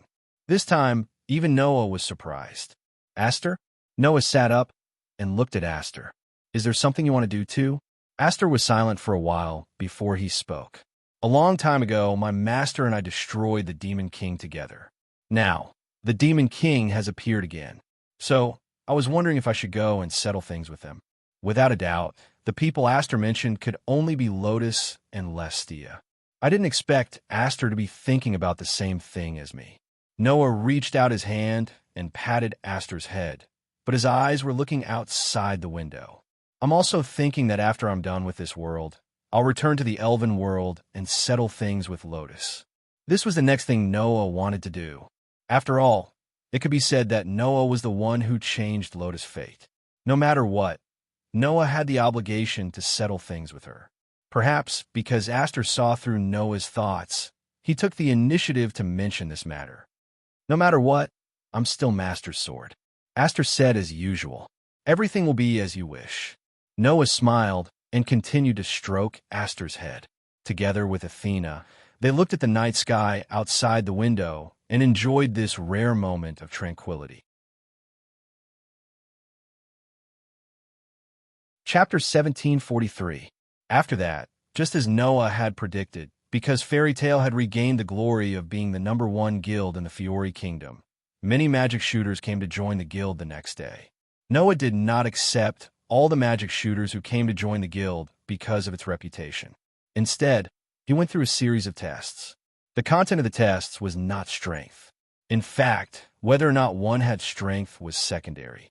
For Fairy Tale, the most important thing was not strength, but compatibility. At the very least, Noah did not want his guild, which was full of positive energy, to be turned into a swamp by a motley crew. Therefore, Noah accepted all the magic shooters who were compatible with the members of the guild. However, those with bad natures were all mercilessly thrown out of the door by Noah. He did not show them any mercy at all. This method naturally caused a lot of criticism in the beginning. However, there was one time when a group of magic shooters who were rejected by Noah decided to take advantage of the night to sneak into the guild to wreak havoc as revenge. The next day, all the residents of Magnolia found out. These guys were stripped of all their clothes and hung in the city center for the whole city to see. There was also a recording crystal beside them that recorded the whole process of these guys trying to wreak havoc on Fairy Tale. It was only now that everyone knew the criteria for Fairy Tale selection.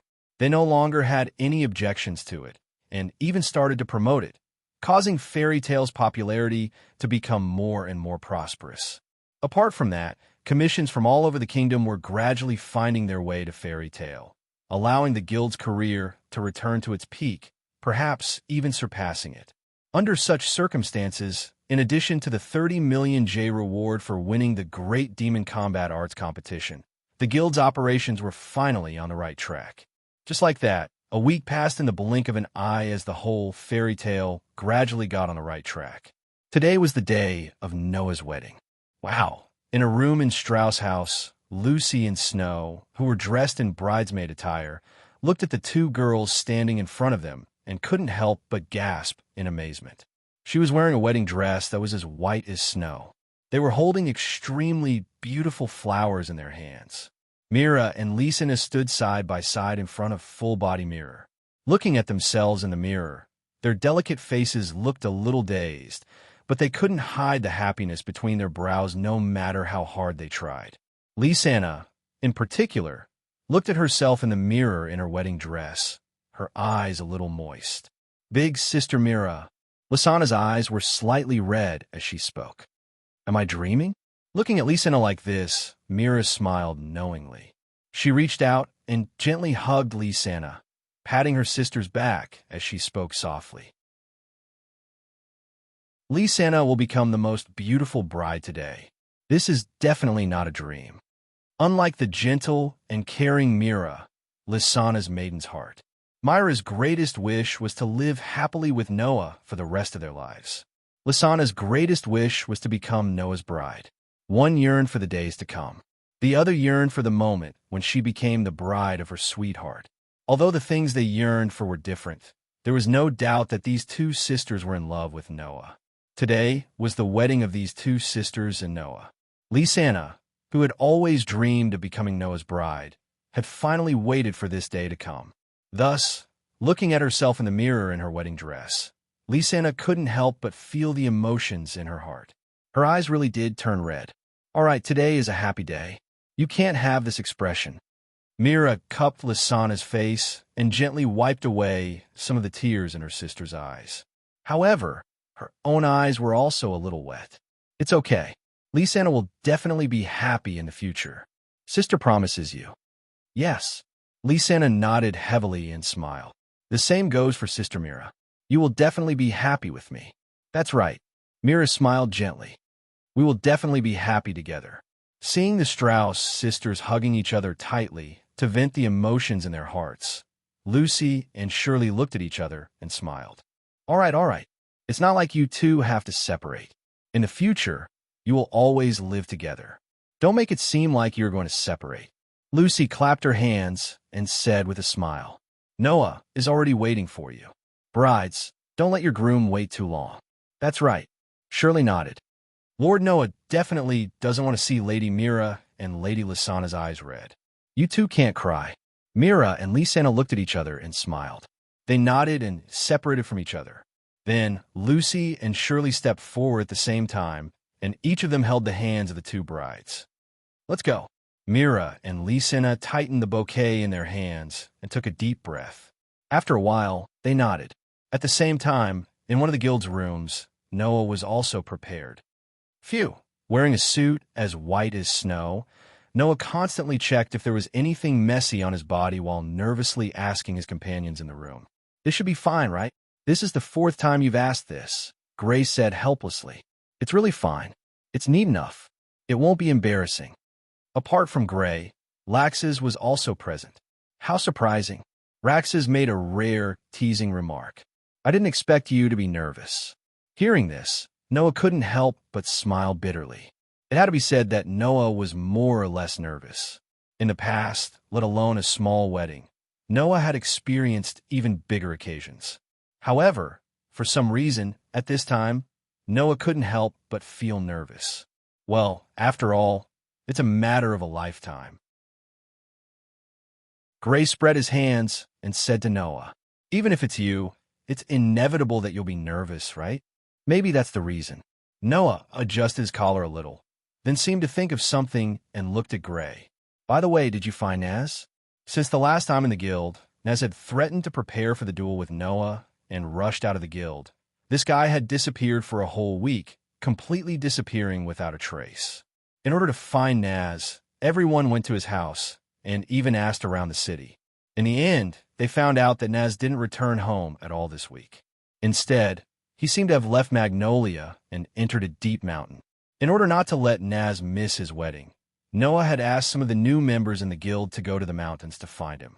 Unfortunately, it seemed that they didn't find him at all. That guy, his mind is probably full of the duel with you now. How can he still remember your wedding?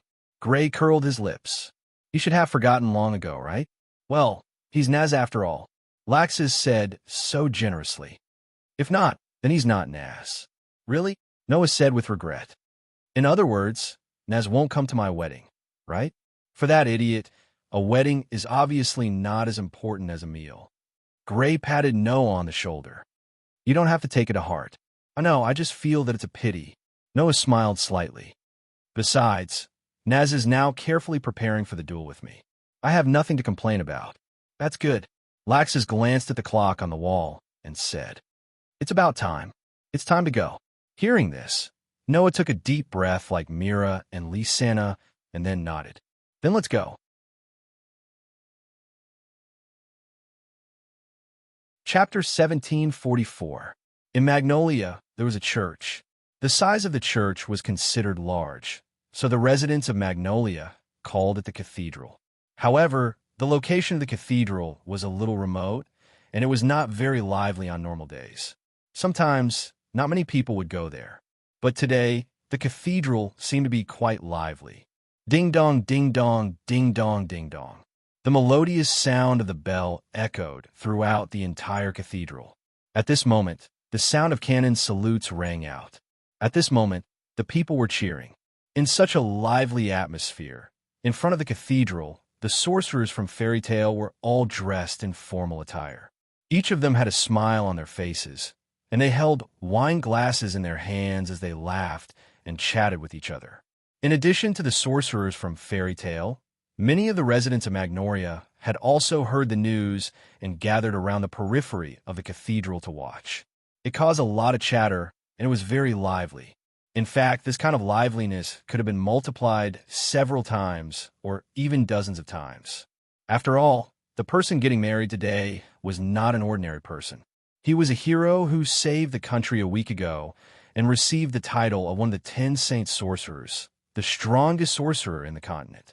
He saved the entire Fiori kingdom and even the entire world. He defeated Iconoraglia and single-handedly stopped a large number of dragons. The sorcerers of the other guilds in the kingdom were in awe of him. The princess of the kingdom was in awe of him. If Noah really wanted to hold a grand wedding, then it would not be strange if all the famous guilds in the kingdom, or even the princess herself, came to congratulate him, let alone the sorcerers of Fairy Tale. However, Mira and Lysana did not insist on the size of the wedding. Whether the wedding was grand or not was not a very important matter to the sisters. The two girls only wanted a beautiful wedding, and it was enough for them to become Noah's bride with the blessings of everyone. Therefore, only the members of Fairy Tale were invited to attend today's wedding. Of course, generally speaking, it was enough to invite an entire guild to a wedding. After all, a large Magic Guide guild would have at least hundreds of members or even thousands of members. Fairy Tale, on the other hand, had just regained the glory of being the #1 guild in the Fiori kingdom, but the number of members in the guild had already exceeded 300. With so many people attending the wedding, it was more than enough. In addition, the residents of Magnolia came to liven things up, making the wedding quite lively. Congratulations, President Makarov. Congratulations, congratulations. My grandson is finally married, and he married two at once. You're really capable. One by one, the magic shooters toasted and congratulated Makarov, who was also dressed in formal attire. Makarov's old face was full of smiles as he laughed unreservedly while returning the toasts. Glass after glass of wine was poured into Makarov's stomach, causing Makarov's face to turn red. However, Makarov didn't mind at all. Instead, he drank more and more happily, causing people to worry that this old man would pass out drunk before the bride and groom arrived. At least, Mikhail and Wakaba expressed their worries. I say, President, no, it should be the previous president. Shouldn't you stop? Mikhail advised. Your grandson hasn't arrived yet, and the wedding has just begun. If you pass out drunk now, what will happen later? Yes. Kana hugged a wine barrel as she fiercely gulped down wine while speaking drunkenly. You can get drunk at any time, but not today. Former president, it's time for you to restrain yourself. Before saying that, shouldn't you put down that ridiculously large wine barrel in your hands? Wakaba couldn't help but complain. You're not convincing at all, right? Well, don't worry, I'm fine. Makarov patted his chest and said with his head held high. Before I see my great-grandson's face, Makarov, won't die like this. No. I'm just telling you to stop drinking, not to die. Mikhail said loudly. So to you, not drinking is the same as dying? It's fine. Makarov didn't mind Mikhail's words at all. He continued to drink happily, and his face became redder and redder. Seeing this scene, even Wendy expressed her worry. President Makarov, are you sure you're fine? I feel that if he continues to drink like this, there will definitely be a problem. Levi sighed. By the way, why aren't the bride and groom here yet? I heard that they're on their way. Julian quickly said. They should be here soon. Hurry up and end this wedding. Gadjalou said with some boredom. Noah, that guy. Not only did he prepare for the wedding, but he didn't prepare any iron. What kind of banquet is this? Is that so? Lily was speechless. I don't think anyone would prepare iron for a wedding banquet. As the crowd continued to clamor, at a certain moment, outside the cathedral, an extremely luxurious carriage slowly drove in amidst the clear sound of wheels. Seeing the carriage, The crowd's expression brightened, and they shouted loudly, "They're here! They're here! The bride and groom are here! They're finally here! Whoa, whoa, whoa!" Continuous cheers began to ring out, causing the saluting cannons to be pulled and set off in mid-air. Balloons were also released into the air, floating towards the clouds. The scene was quite beautiful. Then, under the crowd's cheers and firecrackers, the luxurious carriage stopped in front of the cathedral. The next moment, the door of the carriage opened. Inside, Noah, who was dressed in a pure white suit, walked down. He raised his head and looked around. A smile slowly appeared on his face. "Oh, oh, oh, oh, oh." The crowd cheered loudly. Even the residents of Magnolia cheered and gave Noah their best wishes. Noah raised his hand and waved at the people around him. Then, he turned around and extended his hand into the carriage. Both of her hands, which were wearing white lace gloves made of silk, immediately reached out from the carriage and placed them in Noah's hands. Under Noah's lead, she alighted from the carriage. Of course, the people who came out were Mira and Lisanna.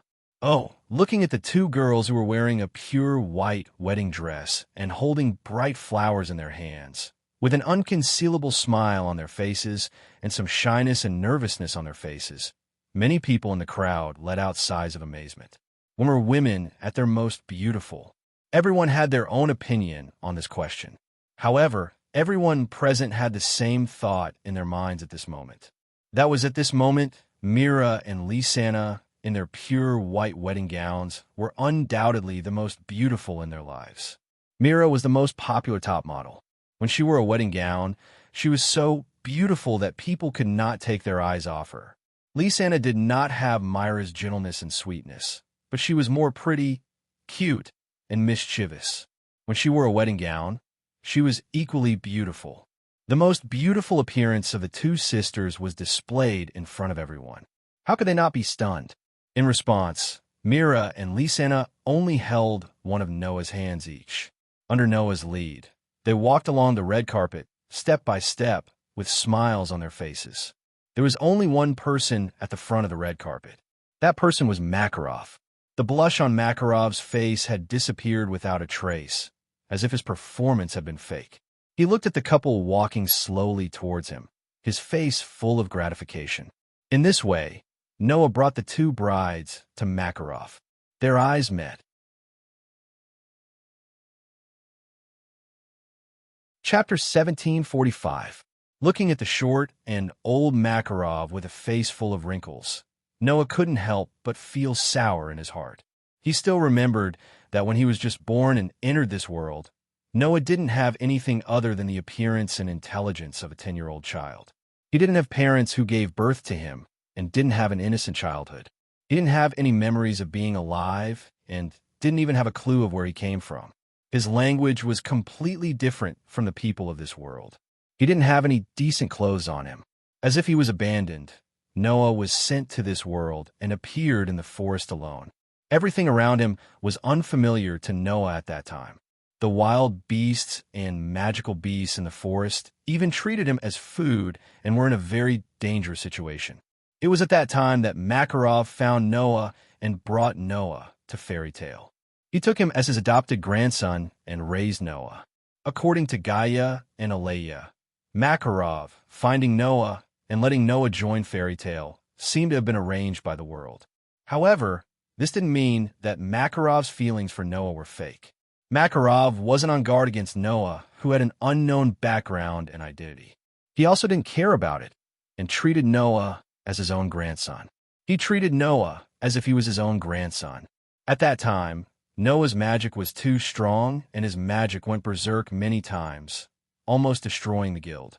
However, Makarov didn't have any ill feelings towards Noah because of this. Instead, he taught Noah nicely. Logically speaking, people like Noah who went berserk from time to time and brought disaster to their surroundings should avoid him and treat Noah as a monster and expel him or even kill him.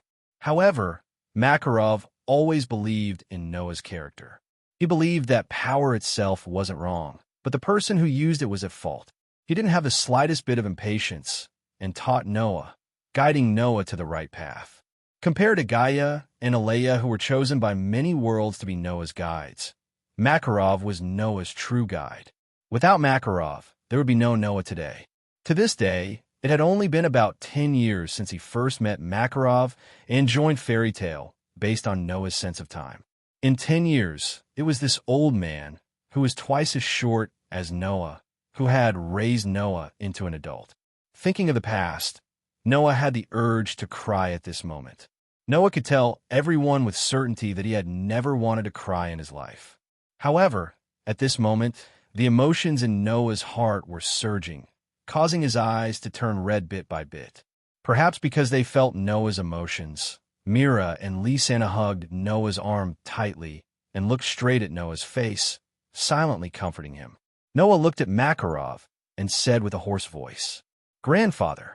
This call made Makarov's eyes turn red. However, the smile on Makarov's face didn't fade. It was still as bright as ever. "You don't have to say anything." Under Noah's gaze, Makarov said with a calm smile, "Grandfather is proud of you." With that, Noah finally couldn't hold back the emotions in his heart. He couldn't help but close his eyes as tears rolled down his cheeks. Without a doubt, that was the only time in his life that Noah shed tears. Of course, no one had seen Noah like that. However, those who saw Noah shed tears weren't surprised at all. Instead, they smiled as if they understood. Looking at Noah's tearful appearance, Makarov held back his tears and stepped forward with a smile. "Today is the day you get married. You can't face everyone with this expression." "I'm not crying." Noah didn't wipe away his tears. For the first time, he acted like a stubborn child and said this. "It's just the wind, you child." Makarov couldn't help but laugh. Then he looked at Mira and Lysana and said softly, "I'll leave Noah in your hands." Mira and Lysana tightened their grip on Noah's arm. Under Makarov's gaze, they nodded heavily and said in unison, "We will take good care of Noah, President." "Are you still calling me President?" Makarov smiled. "You should change the way you address me." Hearing this, Mira and Lysana both blushed and lowered their heads. "Grandfather." "Good, good." Makarov laughed out loud and shouted at Noah. "Noah, you have to treat your two brides well. If I find out that you bullied them, I won't let you off. Do you understand?" "I know." Noah held Myra's and Lysana's hands tightly as he looked at his two brides and declared, "I will definitely make them happy." Mira and Lysana's faces bloomed with smiles. Makarov nodded in satisfaction. He looked around, spread his arms, and shouted to the people around him, "Everyone, please give our warmest blessings to our bride and groom."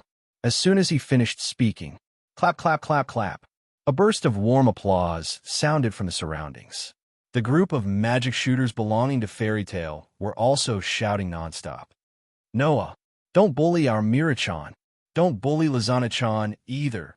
Remember to be happy. Bastard. Damn it. I want to get married. Save it. Ha ha." Kind laughter and shouts sounded from the surroundings. Along with the warm applause, they were dedicated to Noah. Noah, Mira, and Lysana looked at each other and smiled tacitly. Immediately, Noah let go of Mira and Lysana's hands. He took a step forward and came to Makarov's side. He turned around and looked at his two brides. At the side, Wendy was holding a box with a nervous look on her face as she walked to Noah's side under everyone's gaze. "Brother Noah." Wendy raised her head and looked at Noah with a cute smile. In the box in Wendy's hands, there were 2 diamond rings. Both Mira and Lysana's gazes were immediately drawn to the 2 rings. Unlike the engagement ring, this time, Noah had specially asked someone to make a new wedding ring. Compared to the 2 engagement rings that were made in a hurry before, the 2 wedding rings in front of him were much better in terms of workmanship and quality. The exquisite shape and the resplendent diamonds attracted the hearts of all the girls present. "So beautiful." Lucy couldn't help but murmur. "Yes." Shwenai agreed softly. "It really is beautiful." Even Alusha couldn't help but praise. As for Lebby, Kana, and Julianne, they had already begun to whisper to each other, praising the 2 rings almost nonstop. Naturally, Mira and Lysana were also captivated by the 2 wedding rings. Ahem. Makarov pretended to be serious and coughed. All right, let's have our brides exchange rings. Noah turned his head and took out the 2 rings from the box in Wendy's hands. He smiled at Mira and Lysana. My brides, please stretch out your hands. Mira and Lysana subconsciously extended their hands to Noah. Holding the hands of the 2 beautiful brides, Noah gently put the wedding rings on their ring fingers. Warm applause rang out once more. Mira and Lysana retracted their rings and couldn't help but throw themselves into Noah's arms. Noah hugged his 2 brides tightly. Amidst the warm applause, he felt a warmth in his heart. At that moment, Noah, Mira, and Lysana had finally come to fruition and become a true husband and wife.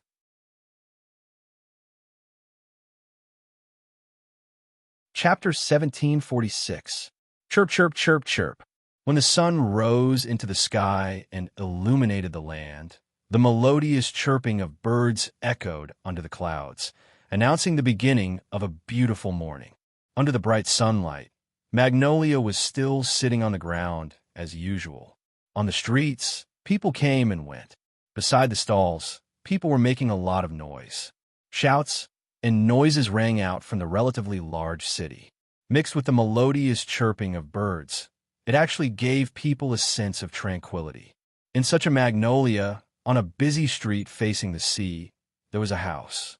The size of the house was comparable to a small villa, and it looked quite luxurious. At least, it wouldn't be strange if there were maids and servants coming in and out of the house. However, in fact, there were only 3 people living in this house. Although there were only 3 people, these 3 people were newlyweds. In the room of the newlyweds, the 2 young girls who had just become wise woke up early in the morning. They glanced at their husbands who were sleeping next to them, and then they tiptoed out of the bed at the same time. They went out of the room and entered the kitchen and began to busy themselves with sounds and laughter.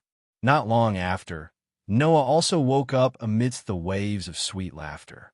He yawned and put on his clothes, after which he stretched his waist and walked out of the room. Katya!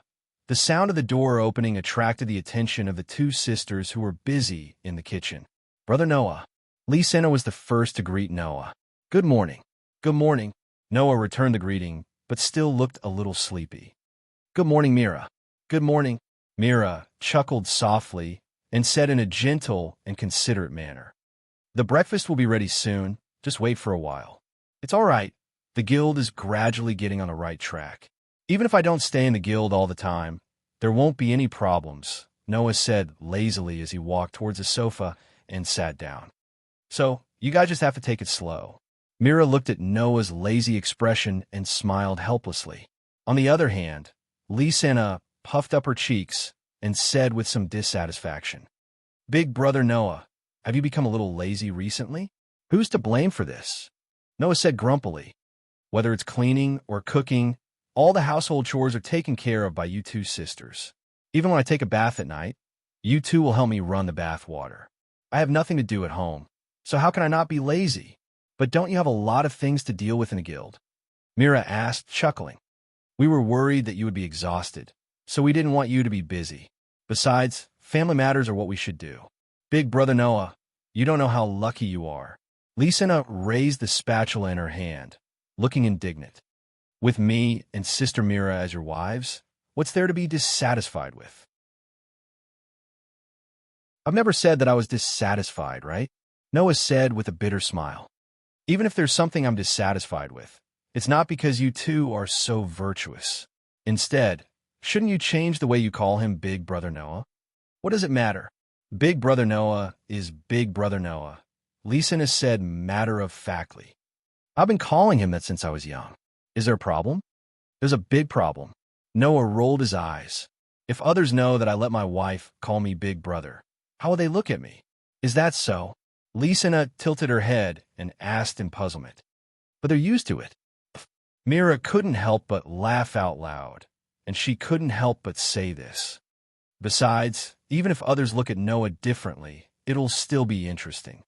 Just like that, Noah, Mira, and Lysana went about their own business while casually chatting about their daily lives.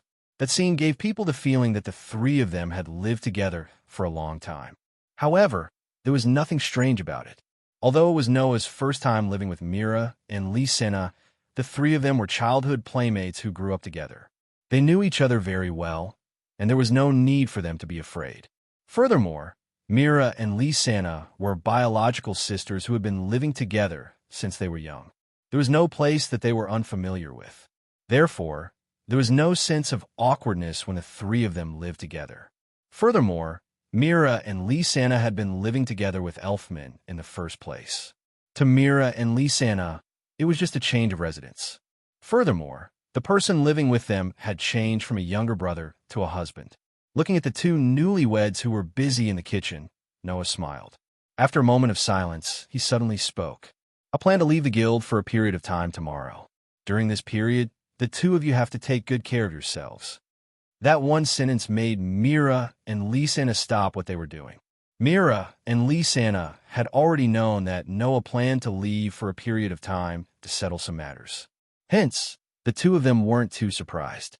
As for being reluctant to part with him, that wasn't it. After all, as a magic shooter, there were times when he had to leave for a long period of time to complete mission. Take Kilda's, for example. He would usually leave for 2 to 3 years. Just like a homeless child, there was no way to keep him. Noah only planned to leave for a month. As a magic shooter, it was considered a short period of time. Hence, Mira and Lysena weren't reluctant to part with him.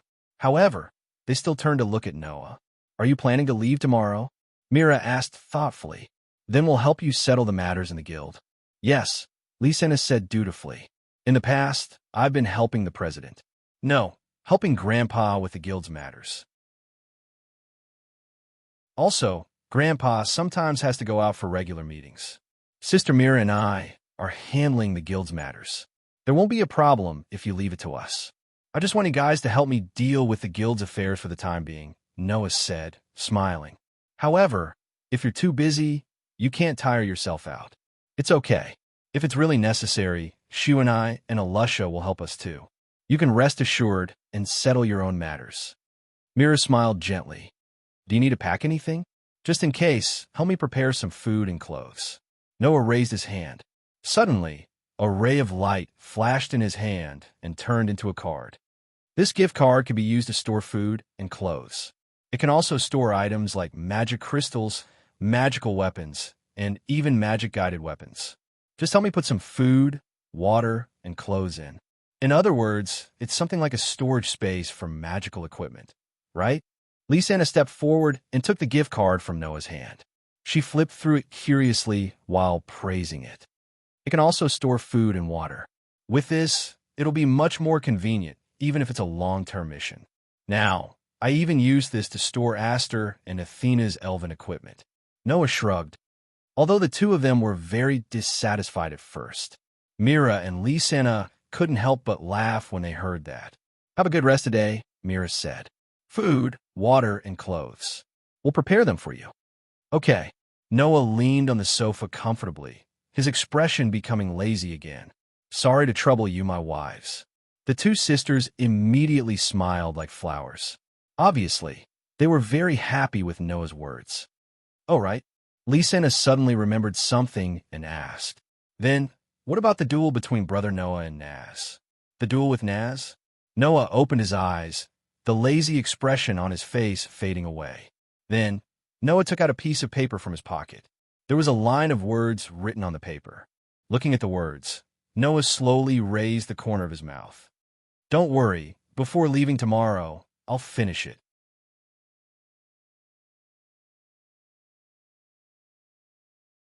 Chapter 1747. The next day, in front of his house, Noah put on his coat and turned to look behind him.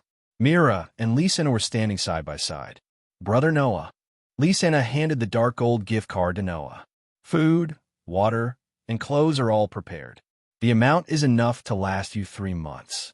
You can use it without worry. 3 months? Noah took the gift card and was a little surprised. Isn't a little too much? There's no harm in being prepared. 3 months' worth is more than enough, even if Big Brother Noah needs to give it to others. Of course, it's best to prepare as much as possible at a time like this, Lysena said. These are small matters. The most important thing is that Brother Noah must take good care of himself. Lysana is right. Mira stepped forward and tidied up Noah's collar in an extremely virtuous manner. No matter what, the most important thing is to take good care of yourself. Don't force yourself. I know. I won't let you worry. Noah smiled. I'll leave the matters of the guild to you for the time being. The two sisters nodded and stepped forward at the same time. One on the left and one on the right. They gave Noah a peck on the cheek and left a sentence behind. Be careful on the road. Noah nodded, stretched out his hands, and hugged his two wives. He kissed them on the forehead before separating. Then, I'll be going out.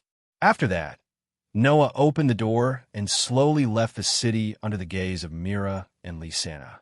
Mira and Lysana watched Noah leave until Noah's back disappeared from their sight. The two sisters then relaxed, smiled at each other, and entered the house. On the other hand, after Noah left Magnolia, he did not immediately return to the world between worlds. Instead, he identified the direction and fixed his eyes on a tall mountain. At the next moment, Noah's figure turned into a stream of light and soared into the sky, flying towards the mountain. Who? At the top of the mountain, there was a cold wind that seemed to be spiraling. It blew past, bringing up a cloud of sand and dust that was blown into the distance. In the direction of the dust, Naz was turning his arms as if he was exercising his body. From time to time, he would jump up and down as if he was preparing for exercise. In fact, Naz was indeed doing preparatory exercises, because next, Nazi needed to do a lot of exercise. In order to maintain his physical condition at the best level, the always slow-witted Naz also began this method that others didn't think was his style. However, such a performance also proved how serious Naz was about the upcoming duel. Not long after, the opponent that Nazi had carefully prepared for finally arrived.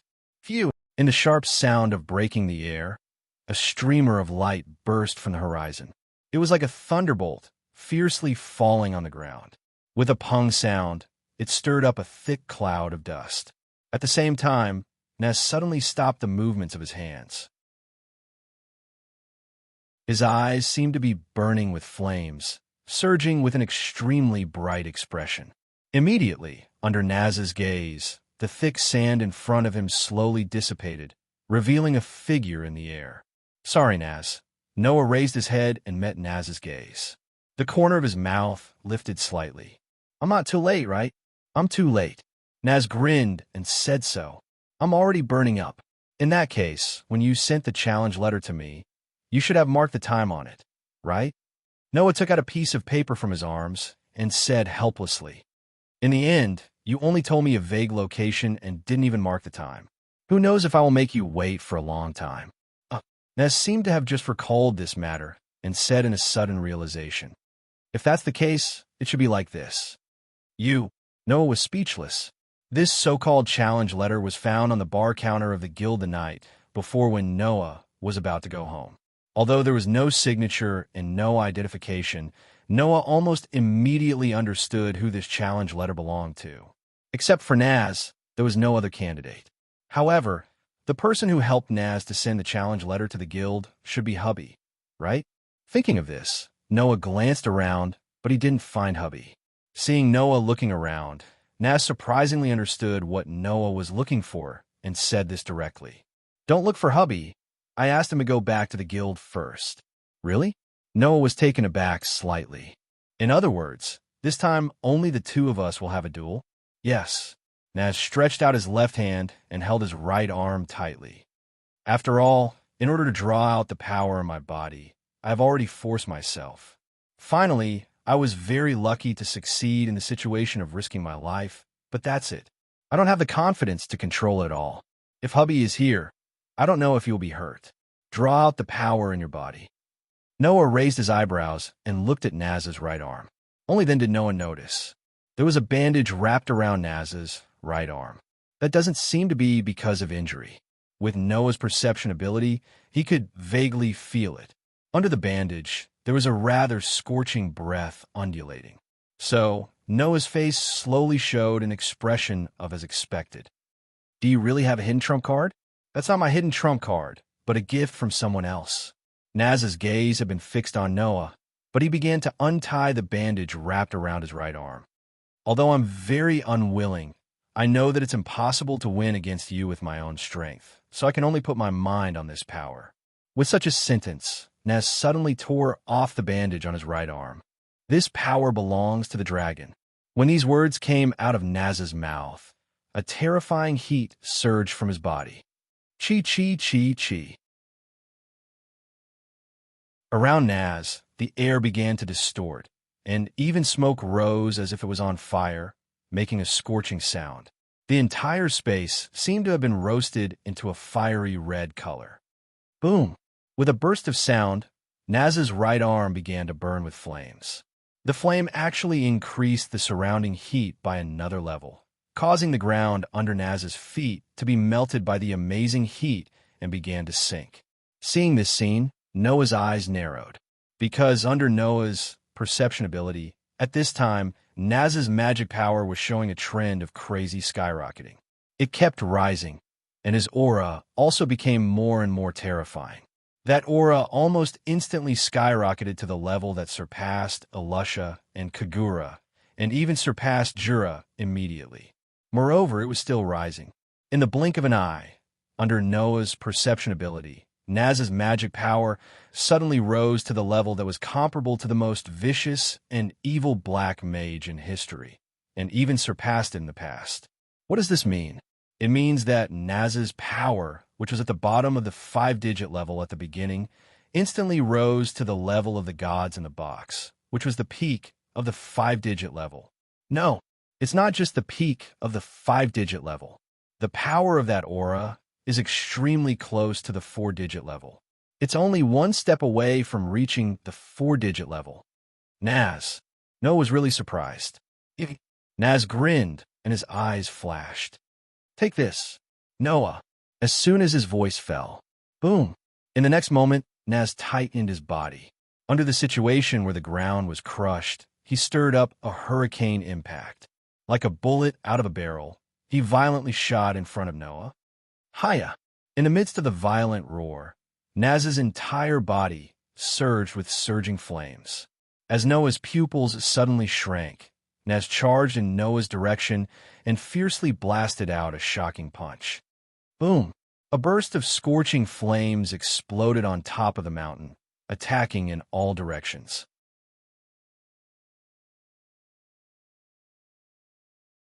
Chapter 1748. Boom! Extremely surging flames erupted from the top of a mountain outside Magnolia. Like the wrath of the god of fire, it instantly raised the temperature of the entire world a little, drying up the gale. Amidst the scalp-numbing burning sounds, the entire mountain peak was like a fragile cake. The top of the mountain was constantly melting under the burning flames. The rocks and rock plates were like cream, melting bit by bit into a grease-like substance. It was incomparably terrifying. As for the flowers and trees, they had long been burned into ashes and disappeared without a trace under the burning of the surging flames. That scene was like a natural disaster. On the top of the melting mountain, the earth was also burning, turning into a sea of fire with amazing heat. In the center of the sea of fire, Noah caught the fist of Nazi, whose whole body was burning in flames. Looking closely on Noah's arm, there were magic lines flashing like electric wires. Impressively, it was the strengthening magic that could give Noah a physical ability comparable to the divine level.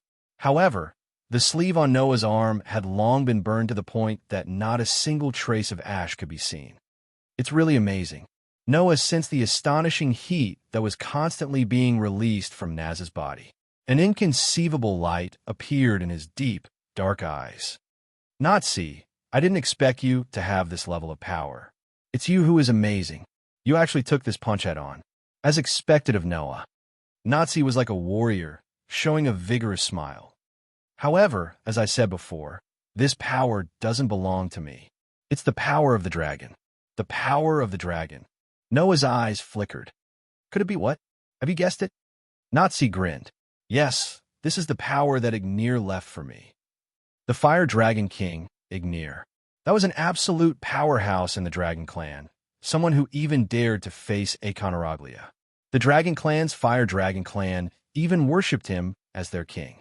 Unfortunately, such an existence's soul had long been sucked away by Aconrolia's dragon, slaying magic 400 years ago.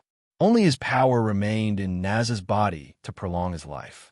Half a month ago, Ignir and the rest of the dragons disappeared from Cloacas under the watchful eyes of Noah and the others. However, even though it had disappeared, Ignir seemed to have left all his remaining power in Naz's body. That's really a very amazing power, a power that I couldn't imagine before no matter what, Naz said as he tightened his fist that was caught by Noah. Originally, with my current strength, there was no way to unseal this power. Even if I spent a year or so, I might not be able to unseal it and use it. However, a few days ago, I accidentally unsealed this power. Although it's very difficult to control, it shouldn't be a problem to use it. Naz smiled. Perhaps even Ignir wants to fight you. That's why he asked me to release this power, right? Relying on this power, Naz's magic power skyrocketed crazily, rising to the peak of 5 digits. He was only one step away from entering the 4-digit level. Thanks to this power, Naz finally had the strength to compete with Noah. Now, I'm not the only one fighting with you. There's also my father, the Fire Dragon King, Ignir. Naz shouted, Noah, can you defeat me and Ignir?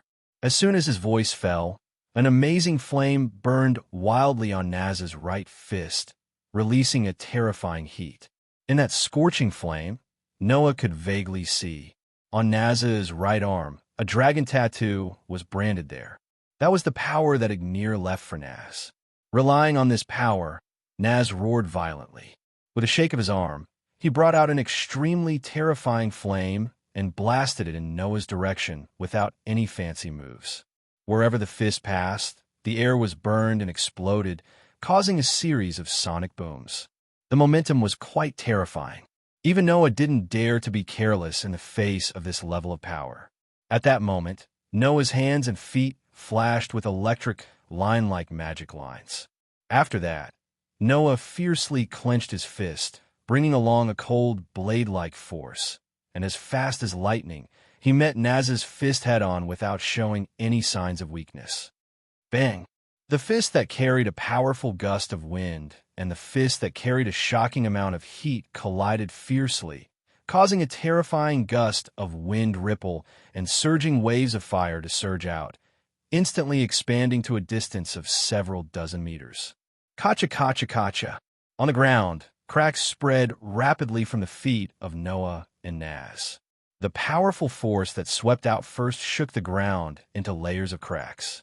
Even the gravel that burst out from the cracks was directly burned into nothingness by the surging flames. The scene was quite shocking.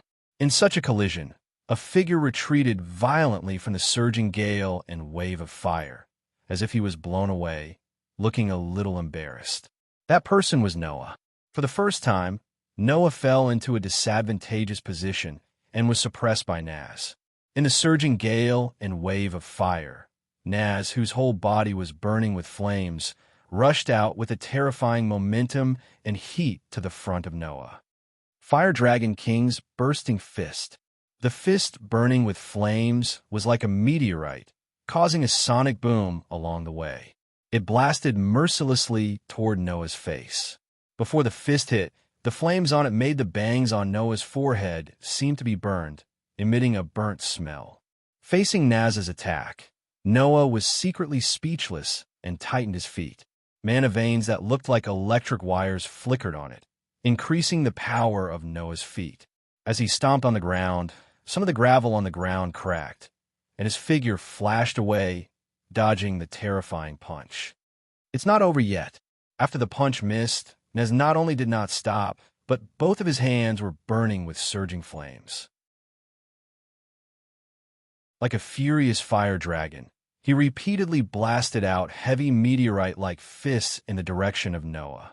Suddenly, Naz's fist directly turned into fiery red fist shadows, constantly flying out and blasting toward Noah overwhelmingly. The momentum was really terrifying, causing Noah's face to become solemn. However, This situation also made Noah's heart surge with blood, and the magic power in his body skyrocketed in an instant. Immediately, Noah raised his arms. Bang, bang, bang, bang, bang. The storm-like punches suddenly fell fiercely on Noah's raised arms. As if causing a chain explosion, waves of fire burst out and covered Noah's body. Hiya! Naz was like an angry dragon. He repeatedly swung his fist that carried powerful flames in front of him, causing bursts of flames to explode one after another like bombs, stirring up waves of fire. It was like a whistling flood that covered the sky and earth. Under the powerful blow, the entire mountain top trembled slightly. At a certain moment, an explosion that was much louder than any previous explosion burst out, causing a figure to fly out of the fire wave. He took a few steps back before stabilizing his figure. As soon as his figure stabilized, a fierce light flashed in Noah's eyes. He raised a hand in the direction of Naz, who was still rushing toward him. A faint blue magic array flashed in front of Noah's palm. Inside, a vast magic power gathered and formed, turning into a huge beam of light that burst out from the magic array. Like a laser, it flashed into space and shot straight at Naz. Facing the huge magic power beam, Naz just clenched his fist tightly. The flames on his body rose and surged to his fist. Under Naz's wave, he blasted out. With a muffled sound, Naz's fist fiercely hit the magic power beam that burst out. The astonishing power and heat directly shattered the magic light beam with a single punch. Noah suddenly stood up in shock.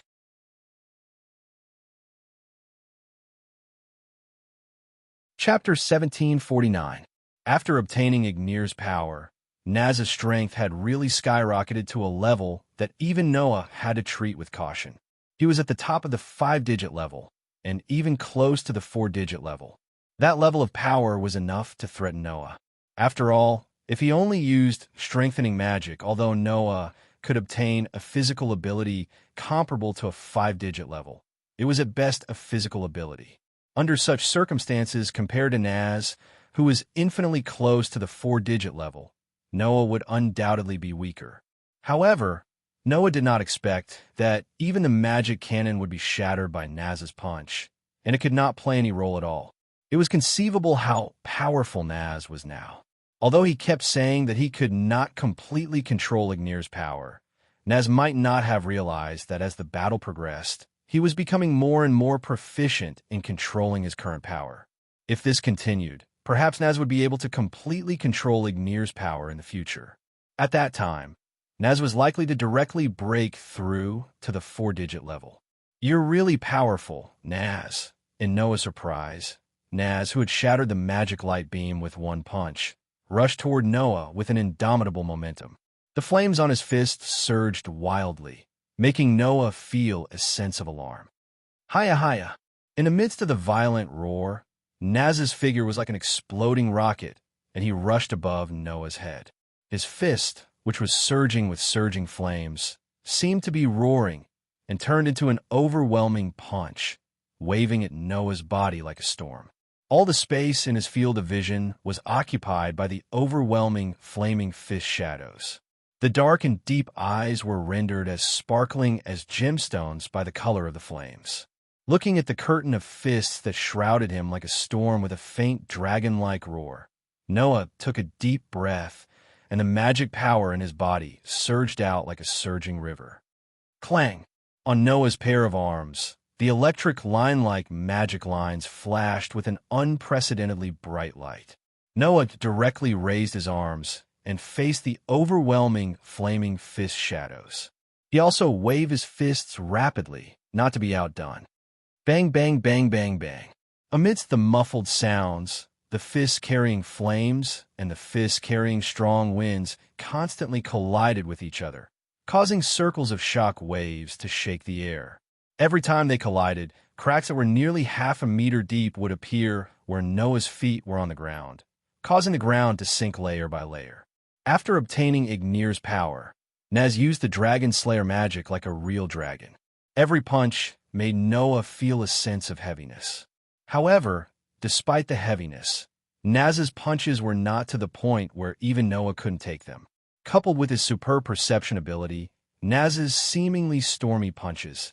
In fact, the trajectory of each punch was clearly fed back to Noah's mind. As a result, Noah just kept punching like Naz, relying on his god-level physical ability to take on each punch. Sure enough, it still doesn't work. Naz was not surprised by Noah's impregnable defense. Although he had obtained Ignir's power, no matter how powerful Ignir's power was, it was still weaker than Akanalia's. As for Noah, he was someone who could even defeat Akanerolia. Therefore, from the beginning, Naz knew that obtaining Ignir's power only gave him the qualifications to challenge Noah. It was not a trump card that allowed him to defeat Noah. So, how could he defeat Noah? Naz didn't consider this at all. Because I'm already burning. With a low shout, Naz suddenly withdrew his fist, and the overwhelming flaming fist shadows that shrouded Noah condensed together at lightning speed, converging on Naz's raised fist. Take this! The flaming fist that gathered all of Naz's power burst out, stirring up a circle of flame ripples. It was like a meteor that was spraying flames. With a thunderous momentum, it heavily hit Noah's chest. Come on! A burning desire to fight finally surged in Noah's eyes. Vast demonic power surged from within his body. His fist was also lifted and suddenly met the fire fist that was explosively coming towards him. Boom! A heavy muffled sound that made people's eardrums hurt resounded. A terrifying shockwave mixed with boiling hot waves of fire, like an exploding hurricane, suddenly shook in all directions. The terrifying impact constantly acted on the ground, causing the mountain to tremble. The ground seemed to be collapsing as it continued to sink. For a moment, the rocks cracked, the gravel splashed, the waves of fire surged, and the wind blew wildly. The entire peak of the mountain was like an erupting volcano. The fiery red pillar of chi soared into the sky, directly piercing the clouds in the sky and dispersing them. It wasn't until a long time later that the flame pillar that soared into the sky subsided little by little, slowly shrinking back to the top of the mountain. And the huge rocks that burst out from the top of the mountain rolled down the steep slope of the mountain with great momentum in the direction of the foot of the mountain. As for the top of the mountain, most of it had already melted, becoming like a candle with only half of it left. It looked very frightening. The billowing waves of fire were still surging there, rendering the entire mountain into a flaming mountain, which was extremely shocking to the eyes. Huff! Huff! Huff! Huff. In the center of the sea of fire, Noah and Naz were facing each other at a distance. One was calming his breathing, while the other was gasping for air. Upon closer inspection, whether it was Noah or Naz, one of their arms seemed to have been scratched with several wounds, and blood was flowing out. Bursts of stinging pain hit Noah and Naz's minds. However, the two of them seemed to feel nothing. They looked at each other, and a smile suddenly appeared on their faces. "You're really strong, Noah." Naz smiled very excitedly. "Even with the power that Ignir left for me, there's no way I can win against you at once. You're really powerful." "Same here, Naz." Noah shook off the blood on his arm and looked at Naz very seriously. "Although you're using Ignir's power, you're able to fully utilize such a powerful power without suffering any of the side effects. This proves that you yourself also have the potential to reach this realm. Naz, you're really amazing." At this point, Noah's eyes flashed. "So, next I'm going to use all my strength." As soon as he finished speaking, a small silver sword fell into Noah's hand in a flash. Seeing this, Naz's pupils suddenly shrank.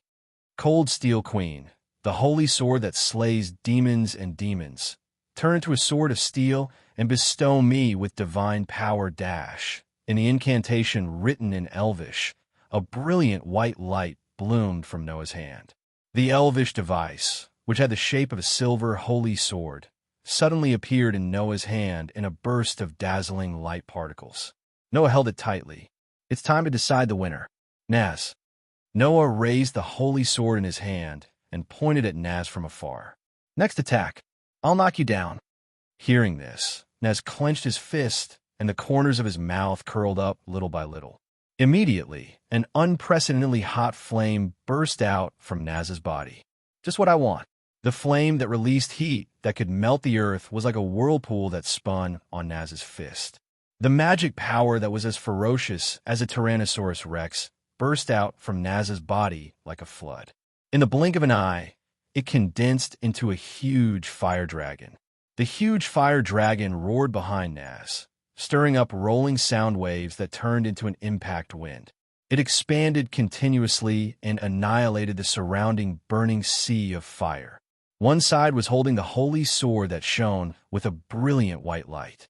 The other side was holding the swirling flame like a whirlpool. In the next second, Noah and Naz burst out at the same time, turning into a white comet and a red meteor. Absolute sword skill. Form 4 flame slash. Dragon Slayer mystery. Fire type red lotus phoenix sword. After a while, the white comet and the red meteor quietly collided.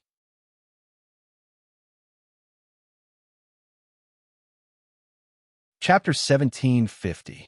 In Magnolia, the people were still going on as usual, displaying the liveliness of a city. On the busy streets, people were chatting with each other amidst the commotion. It felt like a market. At a certain moment, a strange phenomenon occurred. Rumble. The ground suddenly trembled for no reason, causing the residents of Magnolia to panic on the streets. What's going on? What's going on? Is it an earthquake? People were panicking on the streets, but they didn't know what to do. However, the earthquake left as quickly as it came. After a minute, the trembling ground began to calm down slowly, and the residents of Magnolia heaved a sigh of relief. Thank goodness it was just an ordinary earthquake. I thought the dragons were coming to attack Magnolia after attacking Coloccas. Aren't you overthinking it? How can there be so many giant dragons attacking everywhere? Besides, even if there are, the hero who is ranked first among the 10 great Saint Magi is in Magnolia. If the giant dragons dare to attack, they will be wiped out in a matter of minutes. That's right, but I heard that the hero has left Magnolia temporarily to carry out a mission. Really? In an instant, the entire street once again returned to its bustling state like a market. To the residents of Magnolia, this slight earthquake was just an episode that they would forget in the blink of an eye. What they did not know was that the person who caused this phenomenon was the so-called hero who saved the country. Pa, pa, pa, pa. Along with a series of crisp sounds, the gravel rolled on the ground, causing the crisp sounds to echo in the air. Even the sound of rolling stones could be clearly heard. One could imagine how quiet the surroundings were. However, just a minute ago, there was an earth-shattering commotion here. As for why, one only needed to look at the scene to understand clearly. Crack. Amidst the faint cracking sounds, cracks began to spread on the ground without leaving a trace. Crack. A huge rock suddenly turned into a pile of powder without any warning and scattered all over the ground. Similar phenomena occurred frequently in this part of the world. Originally, there should have been a tall mountain here. Unfortunately, the mountain had completely vanished now, and only piles of crushed rocks and debris covered the entire ground, causing it to seem to be in an extremely sorry state. From the rubble, one could vaguely see some traces of the mountain that was originally here. In other words, the mountain that had completely disappeared had now shockingly turned into a pile of rubble. Taking a closer look, there was actually a huge crater in the middle of the rubble and debris. The crater was more than a few hundred meters in diameter, and it looked as if the ground had been pierced through. It was quite shocking. That was not the worst of it. The truly hair-raising phenomenon was in the huge crater. There was nothing inside. Some of them looked as if they had been roasted by the flames of hell, turning the land charred black. However, in such a charred ground, 2 breaths were rising and falling. Phew! Holding the silver holy sword that was shining with a brilliant white light, Noah let out a heavy sigh of relief and lowered his head to look in front of him. Ha ha! Ha! Naz was lying on the charred ground. His entire body was covered in sweat as if he was exhausted. He couldn't help but gasp for breath. Gee! In the midst of the burning sound, A dragon tattoo on Naz's right arm that was emitting an astonishing heat was disappearing bit by bit.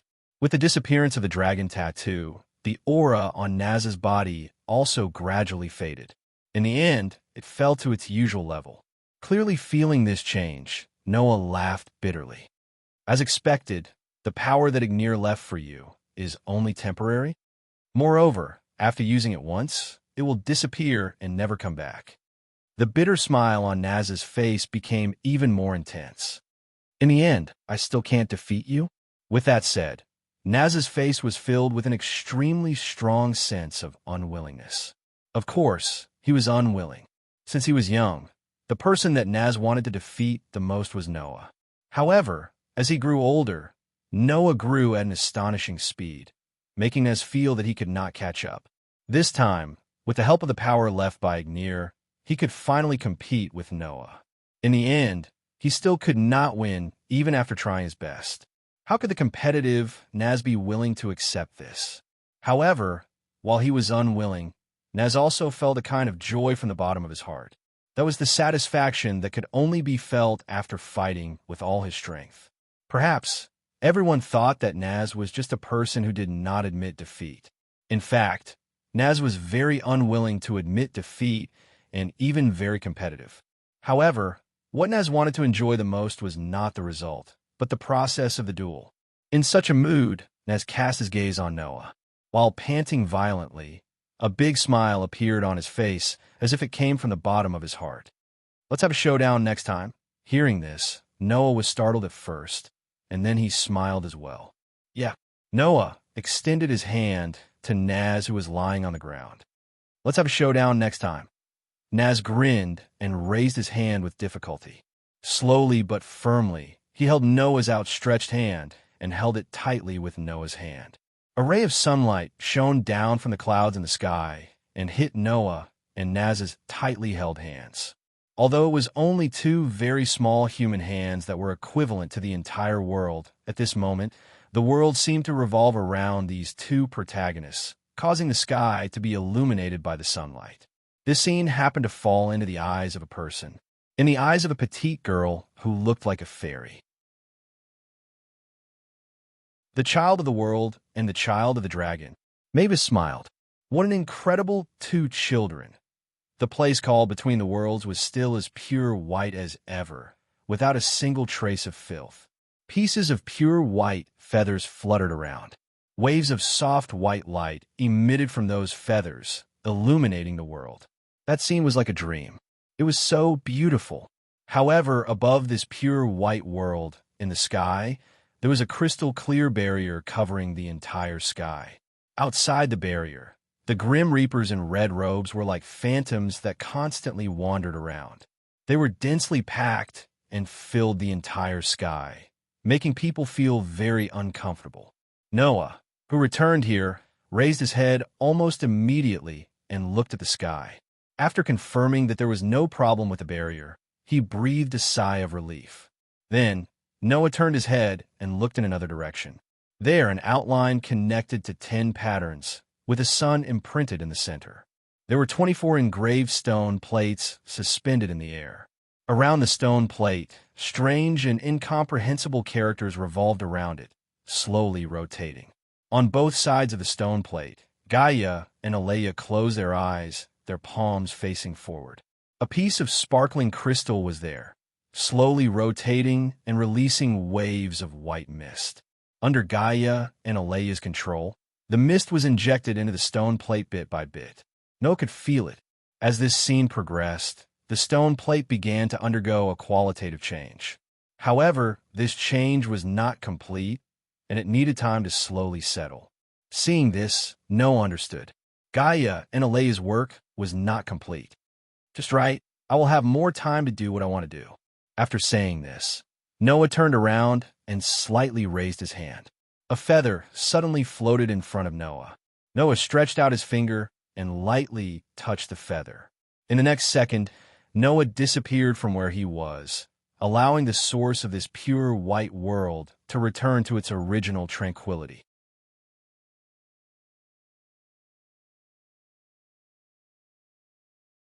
Chapter 1751. Alicia Elven Academy. Alicia Elven Academy was a noble academy that trained witches from all over the Alicia Empire to become first-rate elves. The academy had an elven forest and an academy city.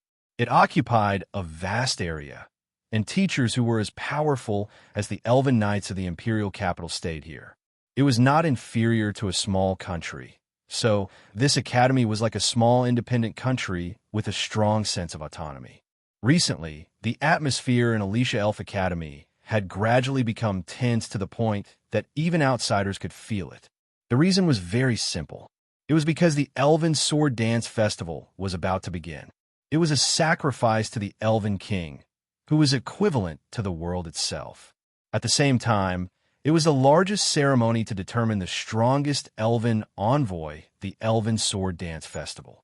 The winner could not only make a wish to the Elven King, but also obtain unimaginable fame and become an Elven envoy respected by all the major countries. They were like idols in the world of Elven envoys.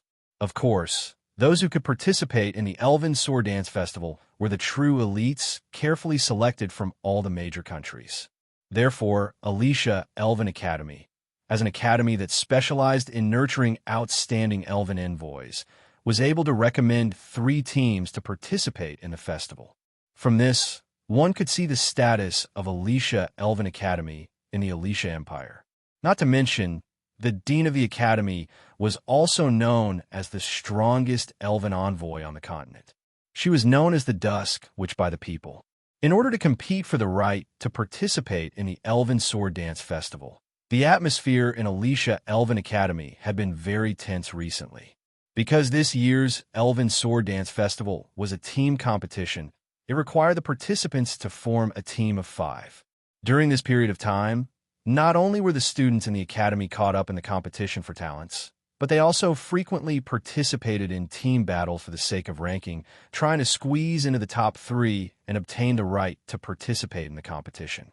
Under such circumstances, even the top 3 teams have been working very hard in the past month in order to prevent their rankings from being snatched away. They've been quite busy. The only exception was the team in the first place. Fairy Tale. A month ago, this team had already obtained enough points to leave the second-place team in the dust. They were almost firmly in the first place. Therefore, a month ago, Fairy Tale announced that they were giving up on all of their upcoming ranking matches. Each of their members took a month off to visit their families and report the good news. In fact, after an entire month of chasing, the second-place team still hadn't caught up to Fairy Tale's score and was unable to squeeze into first place. Seeing that the Elven Sword Dance Festival was about to begin, everyone knew that this eye-catching party would definitely be able to enter the Elven Sword Dance Festival. The second and third-ranked teams were naturally very unwilling to accept this fact, but there was nothing they could do. Under such an atmosphere, Noah returned to the academy. "You're finally back?" In the dean's office, Grey Vaz placed the documents in her hands on the table, crossed her arms, and raised her head slightly with a pair of small glasses. She looked forward and said sarcastically, "If you didn't come back, I would have suspected that you were afraid of fighting with Lotus, so you ran away. We haven't seen each other for a month.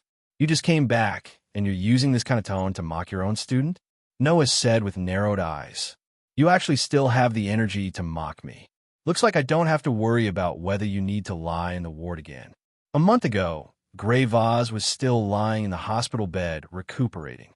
The reason was that she wanted to pass on the secret of the ultimate sword technique to Noah and force herself to fight. Originally, the power of an Elven envoy would gradually decline after the age of 25 until they completely lost the power of an Elven envoy. However, Grey Vaz had won in the Elven Sword Dance Festival and made a wish that she could obtain an eternally young body. That was why she still retained the power of an Elven envoy after nearly 30 years. However, this ability had completely disappeared a month ago.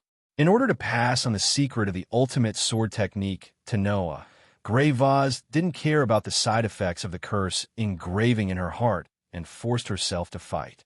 In the end, after she fell, she completely lost her power as an Elven envoy. Because of this, The moment Noah returned to this world and returned to the academy, the first thing he did was to visit Greyvath. After all, the strongest elven envoy on the continent had disappeared because of him.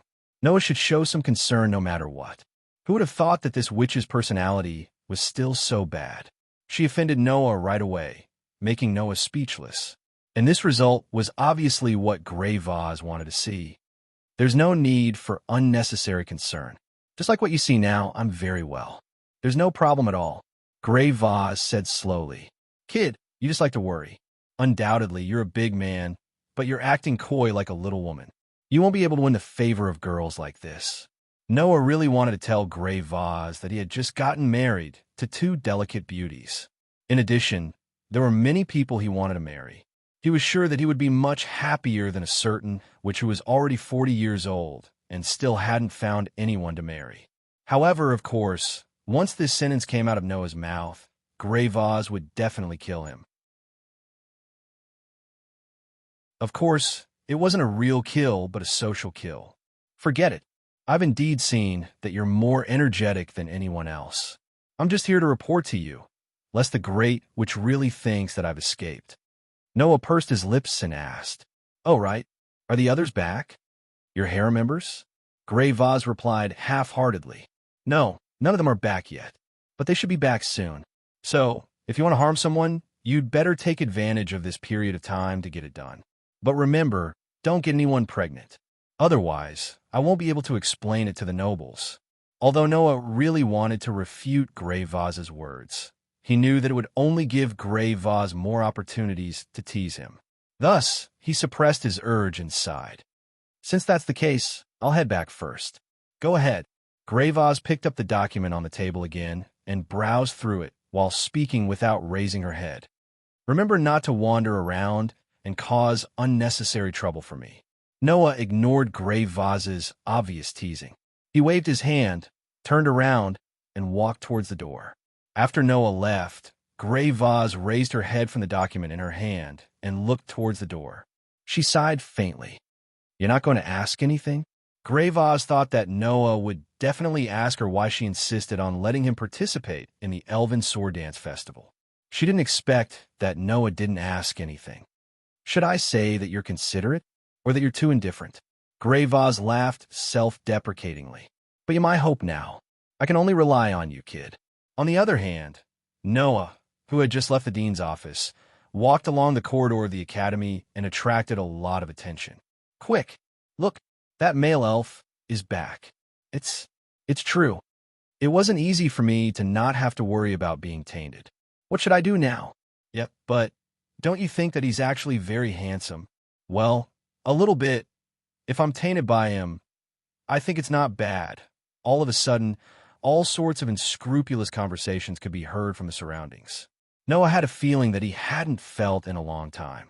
These young ladies are still so pure. Noah, who felt that he hadn't felt this way for a long time, must be sick in the head. But it's still better than being treated as a pure pervert. Noah walked out of the school building with such a strange feeling. He entered the courtyard and returned to his room in the dormitory of the Crow class. However, a series of noises could be heard from the room and attracted Noah's attention.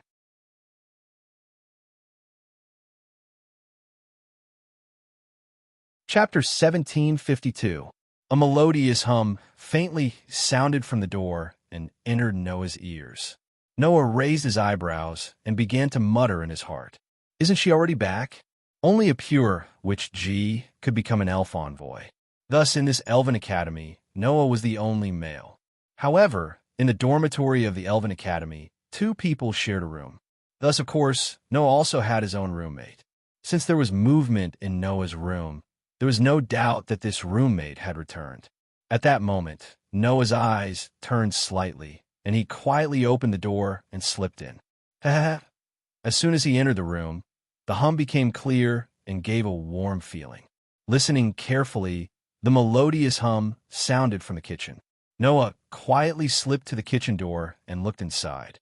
In the kitchen, a young girl wearing an Alicia Elven Academy uniform and an apron was humming a song while cutting ingredients skillfully. Her light golden hair swayed gently, and she seemed to be in a good mood. At first glance, Lindley, who was busy in the kitchen, simply looked like the most virtuous housewife. She was full of wife strength and made people have a good impression of her. Who would have thought that this young lady who was busy in the kitchen like a housewife was actually a noble? Furthermore, there was a maid who was supposed to stay in the kitchen and be busy with household chores by her side. However, Lindley didn't think that these household chores were the work of a servant. Not only did she do it herself, she even took over all the work of her maid. When he thought of the subtle relationship between Lindley and Carol, Noah had a feeling of wanting to complain but didn't know where to start. After looking around the room, Noah realized that there was something wrong with the room. The maid, who was supposed to be cooking in the kitchen, was lying on the sofa at this moment. She was sleeping soundly. She turned over and mumbled as if she was in a dream. "Miss, I'm really hungry. Is the meal not ready yet?" Noah wanted to say it again, but he didn't know where to vent his disgust. Sure enough, this world was full of all kinds of inconceivable phenomena. After leaving this thought, Noah turned his gaze to Lindley, who was humming in a good mood and cooking in the kitchen with skillful methods. A mischievous impulse welled up in his heart. Thus, Noah deliberately approached Lin Silei with footsteps that would not make any sound. When he arrived behind Lin Silei, he blew a breath of air into Lin Silei's delicate little ear. Lin Silei's shoulders trembled violently, and her ears turned red. She was startled. Noah quickly dodged to the side. Almost at the same time, Lindley turned around abruptly and looked behind her. In the end, she didn't see anything. Lin Silei was slightly startled. Her clear and sparkling eyes that were like gemstones were filled with deep confusion. Noah, who was hiding behind Lindley, calculated the timing and dodged to the side again. At this moment, Lindley turned around again with a trace of doubt. Facing the kitchen, she muttered, "Is it the wind? But the wind seems to be hot." Saying this, Lindley gently touched her burning ears, her pretty face slightly red as she snorted. "One annoying wind." Hearing this muttering, Noah couldn't help but laugh. Why didn't he realize before that this prideful Missy was actually so cute? However, the more he thought about it, the stronger Noah's mischievous mood in his heart became. Thus, Noah once again moved his head closer and blew a breath into Lindley's other ear. Lindley let out a cute cry. Her other ear quickly turned red, and her slender shoulders trembled even more intensely than before. Noah immediately dodged to the side again. Noah's timing was very good. Therefore, just as she turned her body, Lin Silei immediately turned around and looked behind her. Who is it?" Lin Silei's pretty face flushed red as she looked around and shouted in a panic. Carol? Is it you?" Noah, who was still hiding behind Lin Silei, snickered as he watched Lin Silei fall into a state of panic. He couldn't help but move his head closer to Lin Silei's ear, preparing to blow another breath of air on that little ear that had turned red. Unfortunately, this time, an accident that even Noah didn't expect happened. Not knowing if it was because she finally noticed the abnormality behind her or if it was unintentional, Lindley suddenly turned her head. Moreover, she turned her head in the direction where Noah was moving closer to Lindley's ear. As a result, one moved his head forward, while the other turned his head back, causing their faces to meet in an instant. The next moment, chirp, accompanied by an extremely soft sound, Noah and Lindley opened their eyes wide at the same time. Noah looked at Lindley's delicate face that was close at hand and felt the faint softness from her lips. He was really stunned on the spot. "Oh!" Lindley subconsciously called out, but because her lips were firmly blocked, she could only make a vague moan. Although it was purely an accident, it couldn't erase a fact. That was at this moment, Noah and Lindley were indeed kissing by coincidence. In a mouth-to-mouth manner. Time seemed to have paused at this moment, causing Noah and Lindley to both open their eyes wide, looking at each other's face that was close at hand, and began to tremble inside. Not knowing how long this scene lasted, Noah and Lindley finally reacted at the same time. As if shocked, Noah and Lindley suddenly separated and stepped back at the same time. You. Lindley covered her mouth with one hand, while the other hand pointed at Noah, trembling uncontrollably. Her pretty face quickly turned red at a speed visible to the naked eye, and tears began to appear in her eyes. You, I, Noah stuttered, which was rare, and finally said such a sentence. I didn't do it on purpose. However, this statement, in the current situation, couldn't be considered an explanation at all. For Noah, he just had the idea of playing a prank by chance, and it was considered a whim. Normally, he wouldn't do this at all. To Lynn's silly eye, this rich young lady had her first kiss taken away for no apparent reason. All of a sudden, an unprecedented sense of shame surged in Lindley's heart, causing her pretty face to turn red and tears to appear in the corners of her eyes. However, her body was suffused with a phosphorescent divine power. Seeing this, Noah shouted in his heart, "Oh no!" Then, Lindley exploded. A gust of cold wind mixed with ice particles suddenly blew from the entire kitchen, rolling to the surroundings. The utensils, ingredients, and cooking utensils in the kitchen were all swept into the cold wind. First, they were frozen into ice, and then, like blunt weapons, they flew in all directions under the raging cold wind. Noah hurriedly dodged the incoming blunt weapons and shouted at Lindley, "Wait, calm down." Unfortunately, Lindley was covering her mouth with a red face, squatting on the ground with tears in the corners of her eyes. She didn't hear Noah's voice at all. Of course, the chaotic Lindley didn't hear anything, but that didn't mean that others didn't hear anything either. Such a big commotion in the kitchen was enough to wake Carol up. Miss. Carol ran into the kitchen in a panic. What happened?" Before she could finish her sentence, a frozen pot was blown by the cold wind and heavily smashed towards Carol. Clang! Amidst the sound of metal clashing, Carol received a heavy blow to her head. Carol only felt stars in front of her eyes, and then she fell down. It was only then that Lindley reacted and cried out in alarm. Carol, seeing this chaotic situation, Noah secretly swore in his heart. In the future, he would definitely not play pranks on a whim.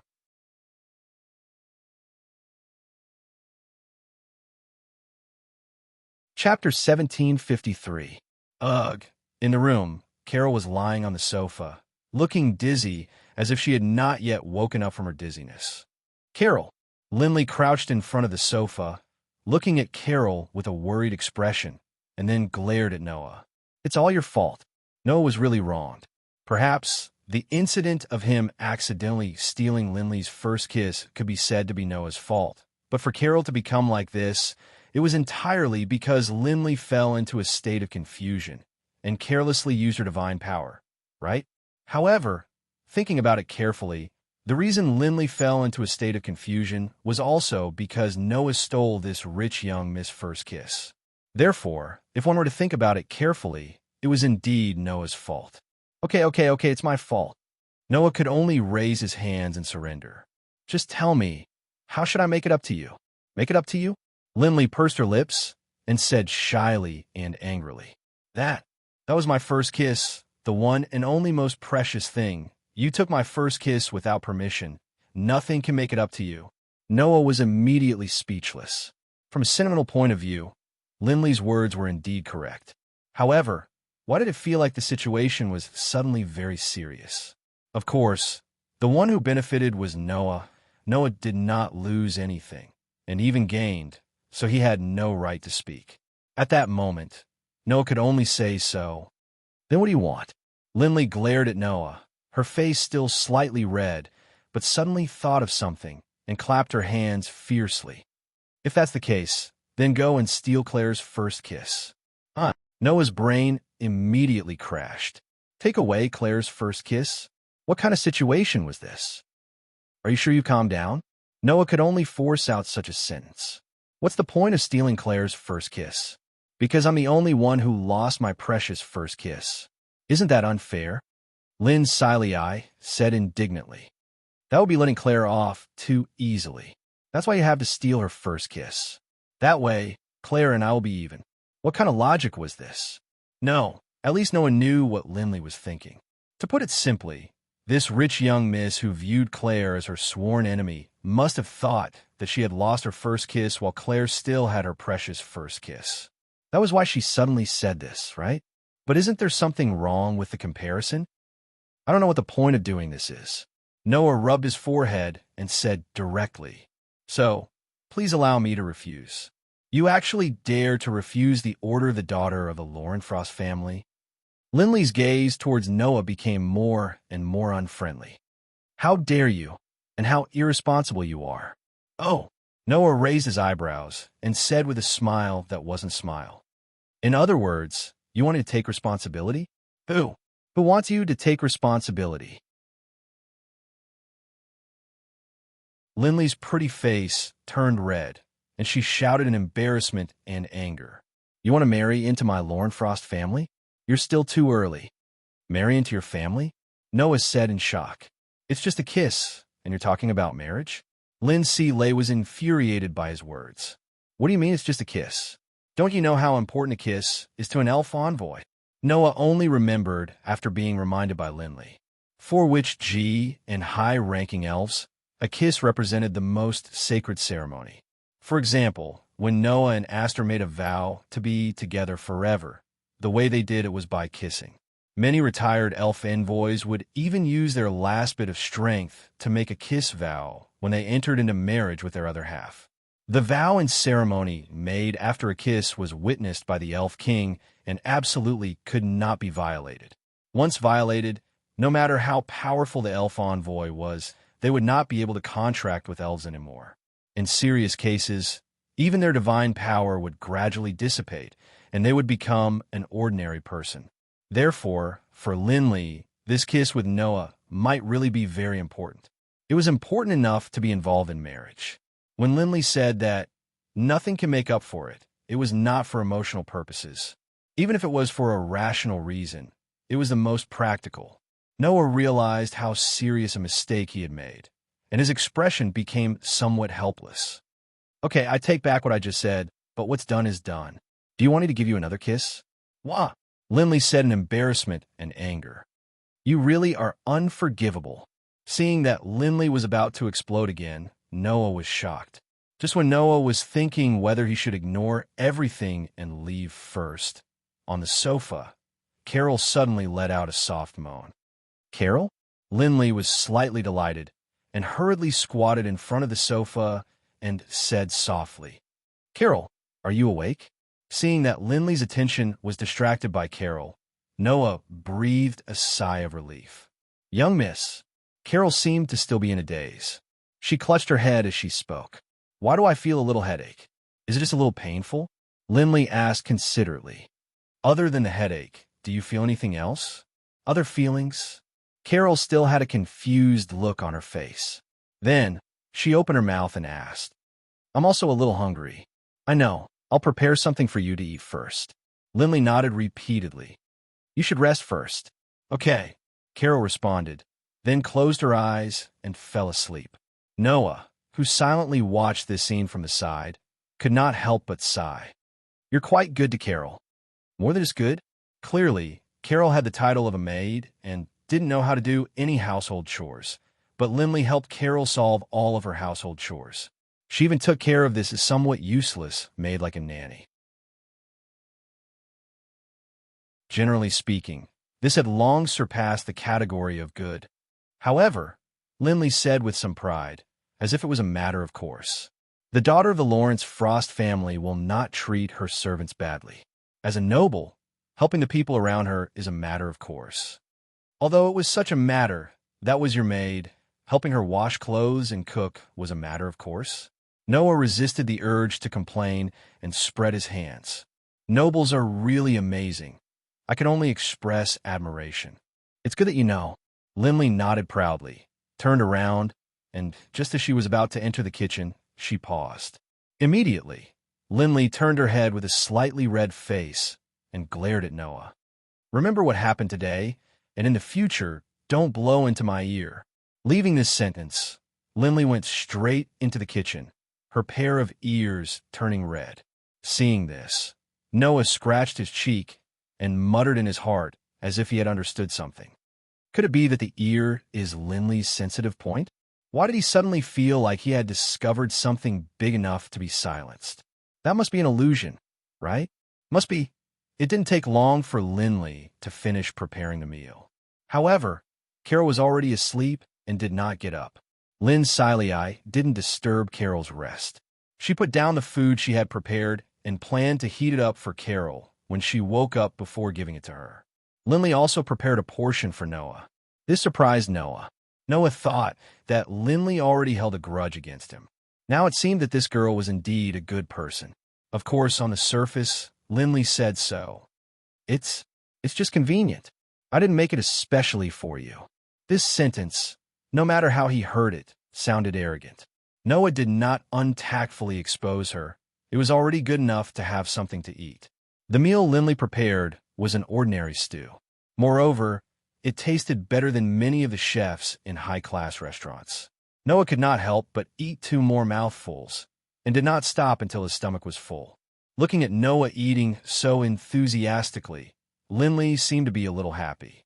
Suddenly, Linley asked, "Do you have any wishes that you want to fulfill at the Elven Sword Dance Festival?"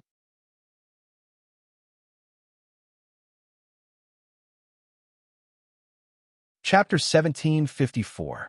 Do you have any wish that you wish to fulfill at the Elven Sword Dance Festival?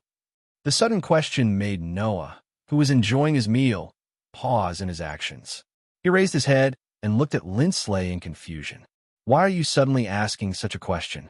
"Because I find it unbelievable," Linsley said straightforwardly. "Undoubtedly, you are the only male elven envoy, and you have the same sword dance as Renasubble. Your strength is outstanding, and your contracted elven envoy is also a humanoid elf of the highest level. You are blessed in all aspects, but I have never heard of an existence like you on the continent. Logically speaking, with your uniqueness, you shouldn't have been able to hide until now. In fact, this was one of the reasons why Gray and Vaz were surprised by the appearance of a male elven envoy like Noah. As the only male elven envoy other than Solomon, Noah had too many reasons to be the focus of the entire Ordesia Empire, and even the entire continent. However, he was only discovered at this age. This was truly unbelievable. If it is because you have the same nature as the Demon King and have been hiding your identity to avoid suspicion, then it is understandable. But if that is the case, why would you suddenly appear in this academy and not hesitate to reveal your identity?" Linsley said confidently. "Thinking about it this way, I can only think of a reason why you did not hesitate to reveal your identity to participate in the Elven Sword Dance Festival. Since you did not hesitate to reveal your identity to participate in the Elven Sword Dance Festival, you must have a wish that must be fulfilled, right?" Under normal circumstances, Lynn Siley's statement could not be said to be wrong. It was a pity that Linley didn't know that Noah hadn't been hiding his identity all this while. The reason why he didn't reveal his sensitive identity as a male elf to the world was entirely because he hadn't lived in this world before. Not to mention, before coming to this world, Noah was not even an elven envoy. It was only after he came to this world and met Gray and Vaz that he absorbed a bit of Gray's divine power that he obtained the qualifications to become an elven envoy. Only Noah knew about this. Even Gray and Vaz, who had led him to the door of the elf messenger, didn't know about this. Therefore, Lindsay Lane naturally could not guess this reason. "Actually, I really don't have any special wishes that I want to fulfill." Noah hesitated for a moment and finally revealed the inside story. "I participated in the Elven Sword Dance Festival because of 2 reasons. 2 reasons? Lynn Siley asked curiously. "What 2 reasons?" "One of the reasons is that I met Gray Vaz by chance. She provided me with some conveniences and taught me the skills of elves, so I agreed to participate in this Elven Sword Dance Festival," Noah said with a shrug. "The other reason I think you should know is because of Lillian Subble." At the mention of this name, Lindsay Lay couldn't help but have some longing in her eyes. It had to be said that Lena Schubel had a lot of charm and fame for the modern elven envoys. At least, Noah had never seen any elven envoys who didn't express heartfelt admiration and respect for the strongest sword dancer. Of course, Lindsay Lay was the same. It was because of this that Lindsay Lay found it even more unbelievable. Why is a man like you so close to the idol of the shamans? Lindsay Lay said with some envy and jealousy. Undoubtedly, I'm just a pervert. Who's a pervert? Noah rolled his eyes.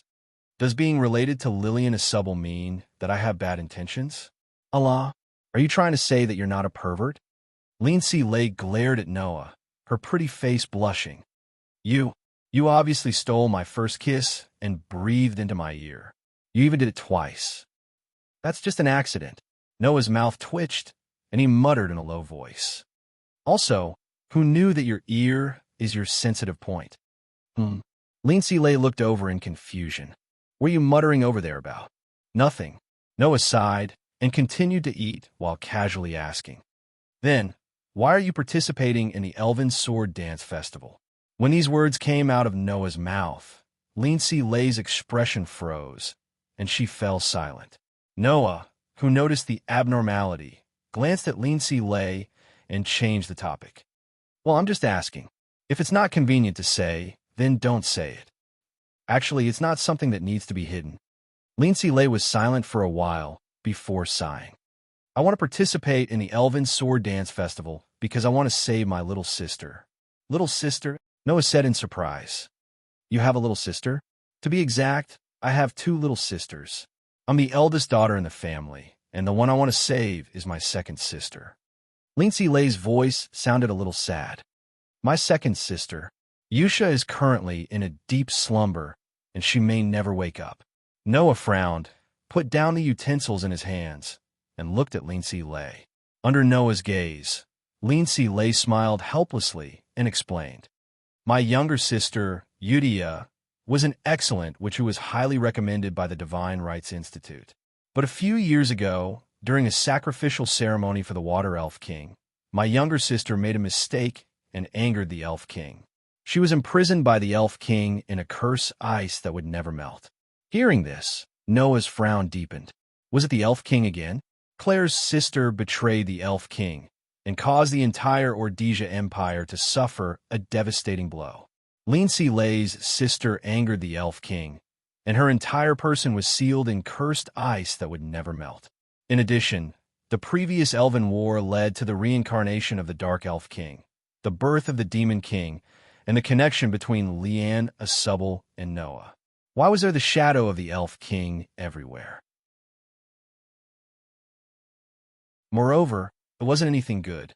As the ruler of this world, what kind of existence was the Elf King?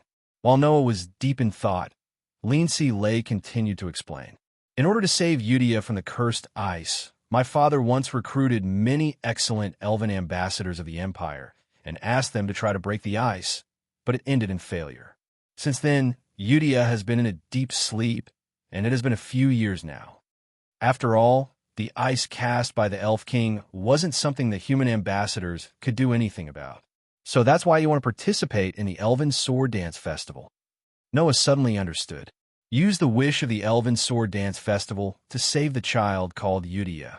That's right. Lindsay Lay nodded vigorously. The winner of the Elven Sword Dance Festival can fulfill a wish. My wish is for the Water Elf King to grant forgiveness and release my sister Eudia. I see. Noah sighed. Then you're really similar to Claire in all aspects. Claire participated in the Elven Sword Dance Festival for her sister and to find out the truth behind her sister's betrayal. Lindsay Lay participated in the Elven Sword Dance Festival for her sister and to release her from the eternal ice. The two were indeed very similar in all aspects. Thinking of this, Noah silently swallowed the last piece of meat. Then he looked up and gazed at Lindsay Lay. To an elf ambassador, a kiss is the most sacred contract and ritual, right? Lindsay Lay was slightly taken aback.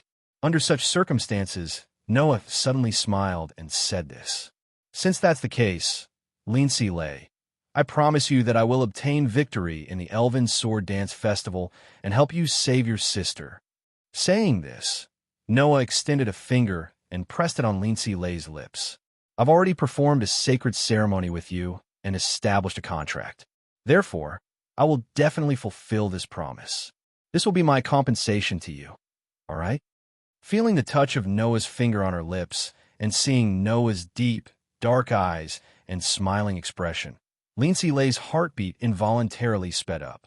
Then, like a well-behaved wife, Lindley nodded her head with a red face. Seeing Lindsay Lay like this, Noah couldn't help but smile. As expected, this girl was much cuter than he'd imagined.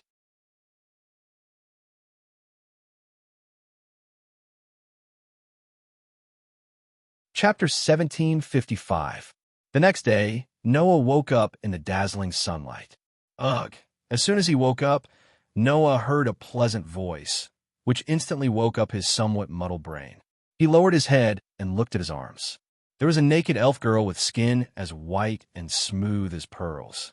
She had a petite figure, but beautiful long silver hair that reached her waist. She was like a koala bear, tightly hugging Noah.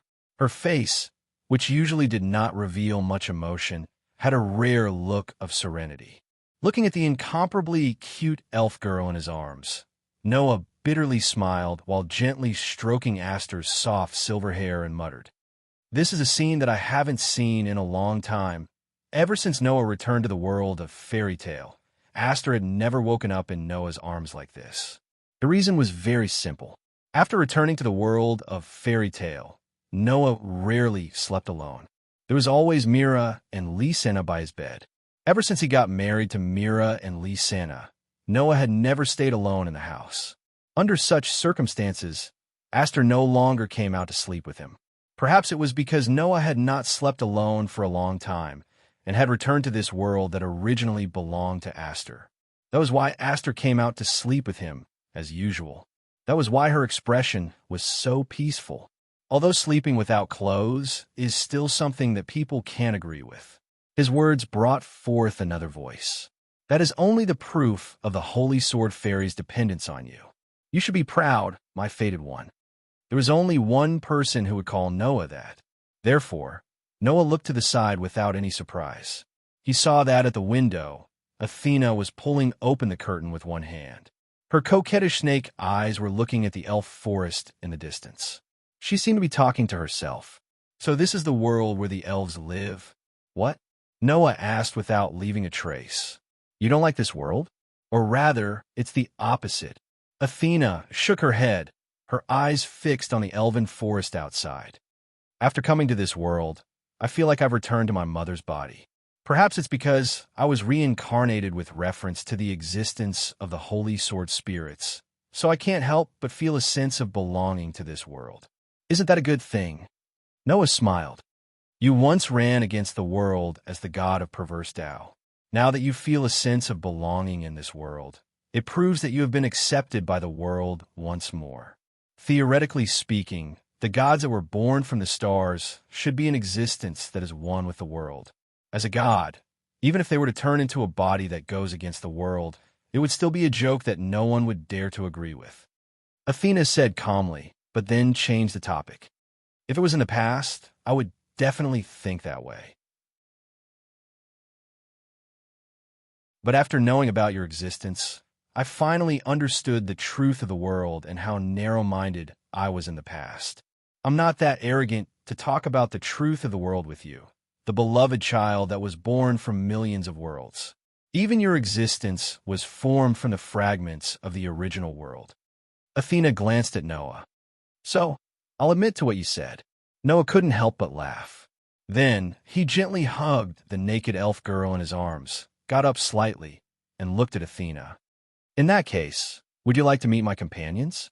In other worlds, Aster and Athena didn't like to interact with others under normal circumstances.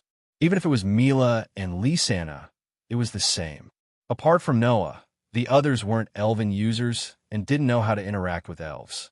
The only one who could communicate with elves was the pure Magus G. Noah was the only male elven user, so he was an exception.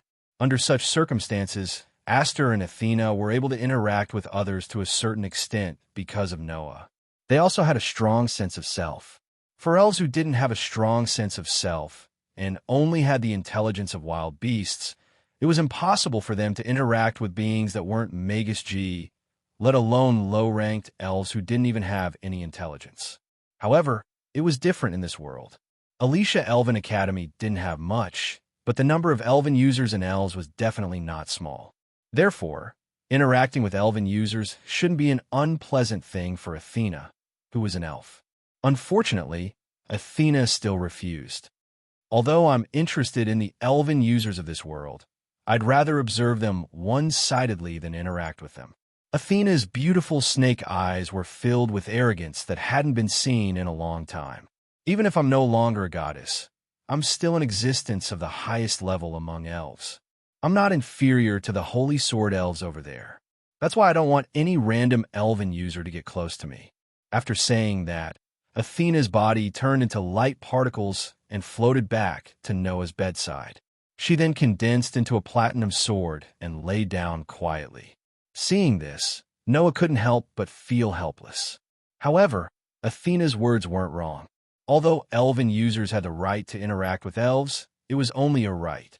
If any elven user could form a good relationship with a high-ranked elf, there wouldn't be so many elven users who could only form contracts with middle-ranked or low-ranked elves. Although Linley and the others were excellent elven users who could form contracts with high-ranked elves, it wasn't that easy to form a contract with a humanoid elf of the highest rank.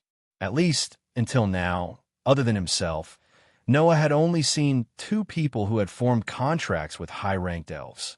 One was Lillian Ashubal, the other was Grey Vaz. The former was the strongest sword dancer, the idol of all the witches in the continent. The latter was the strongest elven user, the peak of all elven users in the continent. Only these 2 had formed contracts with high-ranked elves. One could imagine how difficult it was to form a contract with a high-ranked elf. In addition, Athena was a goddess, so she naturally wouldn't bother to form a cheap exchange. Not to mention Athena, even Aster didn't have a good relationship with Linley and the others. They could only be considered acquaintances and were somewhat familiar with each other. And this was only because Linley and the others had interacted with Aster for a period of time, so it was difficult for them to gain Aster's recognition. From this, it could be seen how difficult it was to form a relationship with a high-ranked elf. Noah was able to obtain the contracts of the 2 highest-ranking elves. Furthermore, one of them had sworn an oath with him for eternity, while the other was his authority, and it was almost impossible for her to betray him. This could really be said to be a blessing of 3 lifetimes. Well, it's much better than when I was the god of disobedience. When she was still the god of disobedience, because she was devoured by the unruliness of her path, Athena treated humans as dirt and killed them whenever she wanted. Now, Athena was only unwilling to form cheap exchanges with humans, which was already very good. Thinking of this, Noah patted Aster's slender back. Aster, it's time to get up. Ugh. Aster blinked and then slowly opened his eyes. He rubbed his eyes sleepily and cutely yawned. Master, good morning, good morning. Noah patted Aster's head dotingly. It's time to get up. Okay. Aster got up with a trace of sleepiness. In the next moment, Aster was like Athena. Amidst a burst of light particles, he turned into a small silver sword and quietly laid in front of Noah. As expected, it's hard to form a relationship with a high-ranked elf. Noah had no choice but to leave such a comment. Wearing the only male uniform in the Elven Academy, Noah came out of his bedroom and went to the living room. As soon as he opened the door, the aroma of black tea wafted into Noah's nose. Noah's eyes couldn't help but brighten. Oh, it smells good. Is there a share for me? As soon as he said this, several intense gazes landed on Noah's face, causing Noah to be stunned.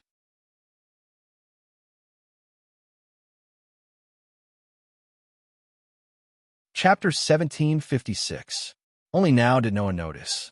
In the living room, at a small round table, 4 girls were sitting opposite each other, holding cups of black tea in their hands. There were some refreshments on the table in front of them, as if they were having a tea party. Among the 4 girls, besides Lindsley, the other 3 were also Noah's acquaintances. Of course, apart from these 3 girls, Carol was also present, but she stood behind Lindsley, looking like a standard maid. Looking at the 3 girls sitting with Lindsley, Noah was surprised. So you're all back? Of the three girls, one had flame-like twin ponytails, one had long purple hair, and the last one had a white ribbon tying her sky-blue hair into a single ponytail. They were the other members of the fairy tale team.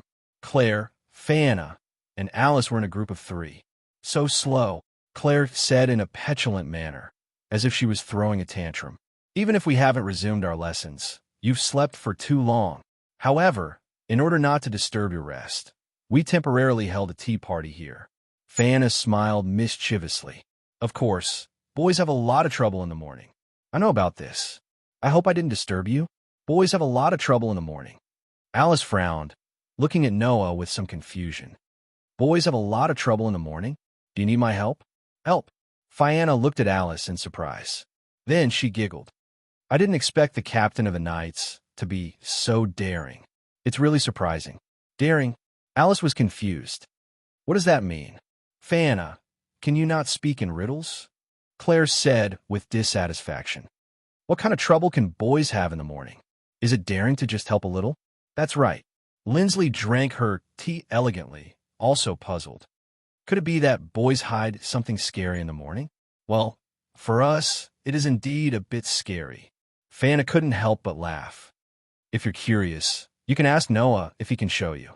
Hearing this, Carol, who was standing behind Lindsley, couldn't help but laugh secretly.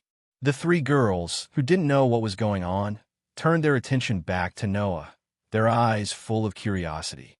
Claire said directly, "That's it, let us see. See your head." Noah's eyes twitched. "Are you girls really talking about such an unhealthy topic early in the morning?" "Unhealthy topic?" The three pure girls immediately blushed. Fayana." Claire glared at Fayana with a red face. So you're talking about the topic of sex?" Fiona showed an innocent expression.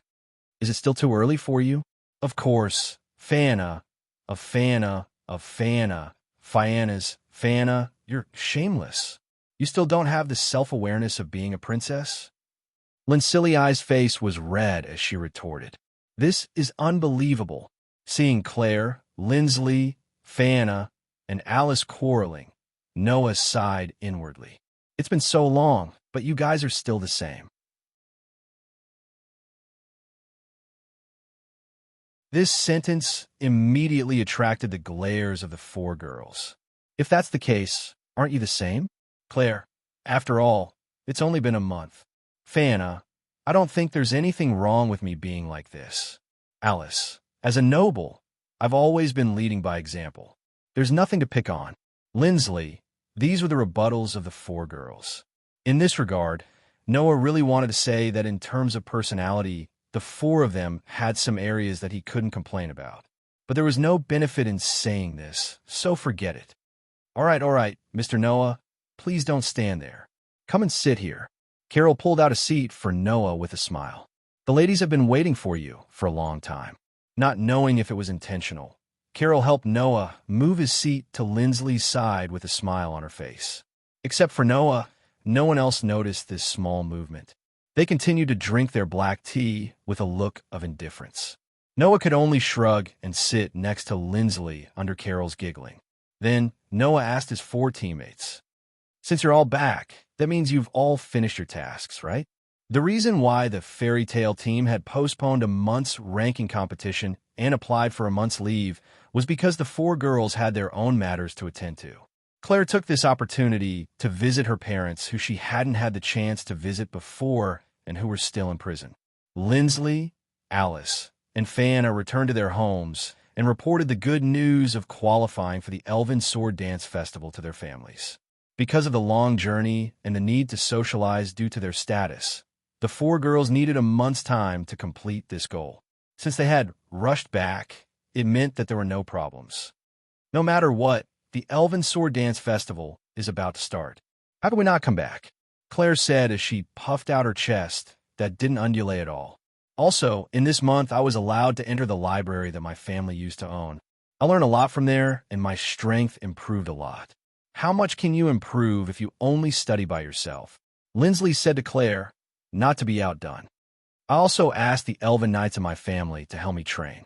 My strength will definitely improve more than Claire's. I also retrained my skills a little, Alice said with a serious expression. At this time, every bit of improvement counts. That's something we can't do anything about. Fana sighed deeply. After all, if we want to emerge victorious in the Elven Sword Dance Festival, we have to defeat the strongest sword dancer. The girls all fell silent. Noah knew that the four girls had their own reasons for participating in the Elven Sword Dance Festival. Claire wanted to understand the truth behind her sister's betrayal of the Elven King. Lindsley wanted to rescue her frozen sister. Alice wanted to inherit Versilia's wish. Fana wanted to take back everything she had lost when she was demoted to a lost elven princess. In other words, the four of them had their own reasons for not losing. However, his opponent was the existence known as the strongest sword dancer, the target of all elven envoys. Would they be able to defeat such an existence? Not to mention these four girls, even if it was anyone else, they wouldn't have much confidence. However, Noah still wanted to say, "Leave Renasubble to me." The group of four girls immediately cast their gazes on Noah at the same time. "Do you have a chance of winning?" Alice couldn't help but ask. "Although you are indeed very strong, can you guarantee that you can defeat Renasubble?" "Indeed, I can't guarantee it, because I still don't know the full extent of Leanna Subble's strength. But no matter what, I did have a brief confrontation with her, even if we weren't serious at that time." Noah smiled indifferently. "Moreover, you aren't the only ones who have grown in this month. I also have a trump card." "Trump card?" The girls were curious. "What trump card?" Noah touched the elven mark on the back of his hand and sensed the aura of Athena on it. He said with a deep meaning, "You will know in the future." Seeing that Noah didn't seem to want to reveal it directly, the girls didn't pursue the matter. In any case, Noah's strength was indeed very strong. There was no doubt about this. Since Noah could deal with Renasubble, it couldn't be better. Thinking back to the beautiful sword dance between Noah and Run, Claire, Lindsley, Fana, and Alice were fascinated. Just like that, the day of the Elven Sword Dance Festival gradually arrived.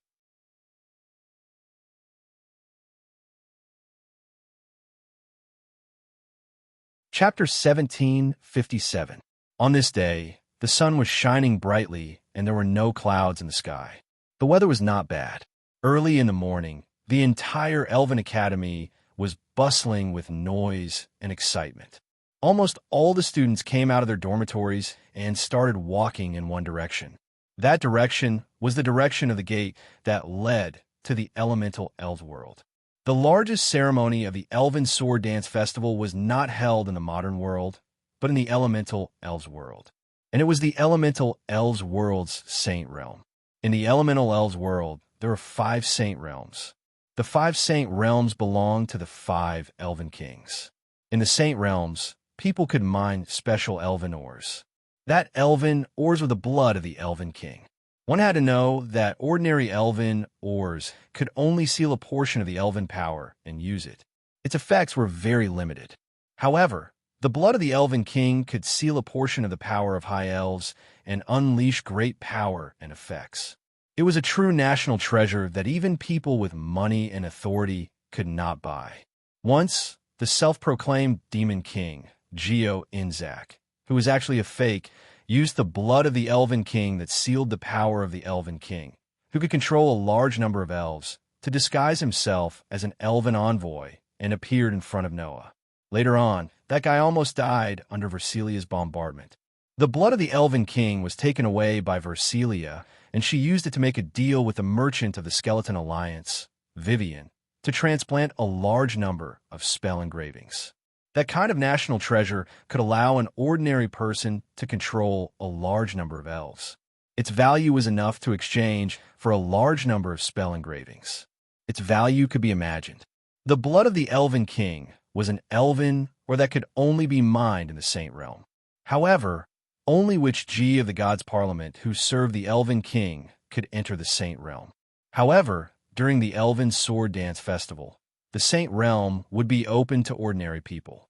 In other words, every Elven Sword Dance Festival was held in the elemental elves world's saint realm.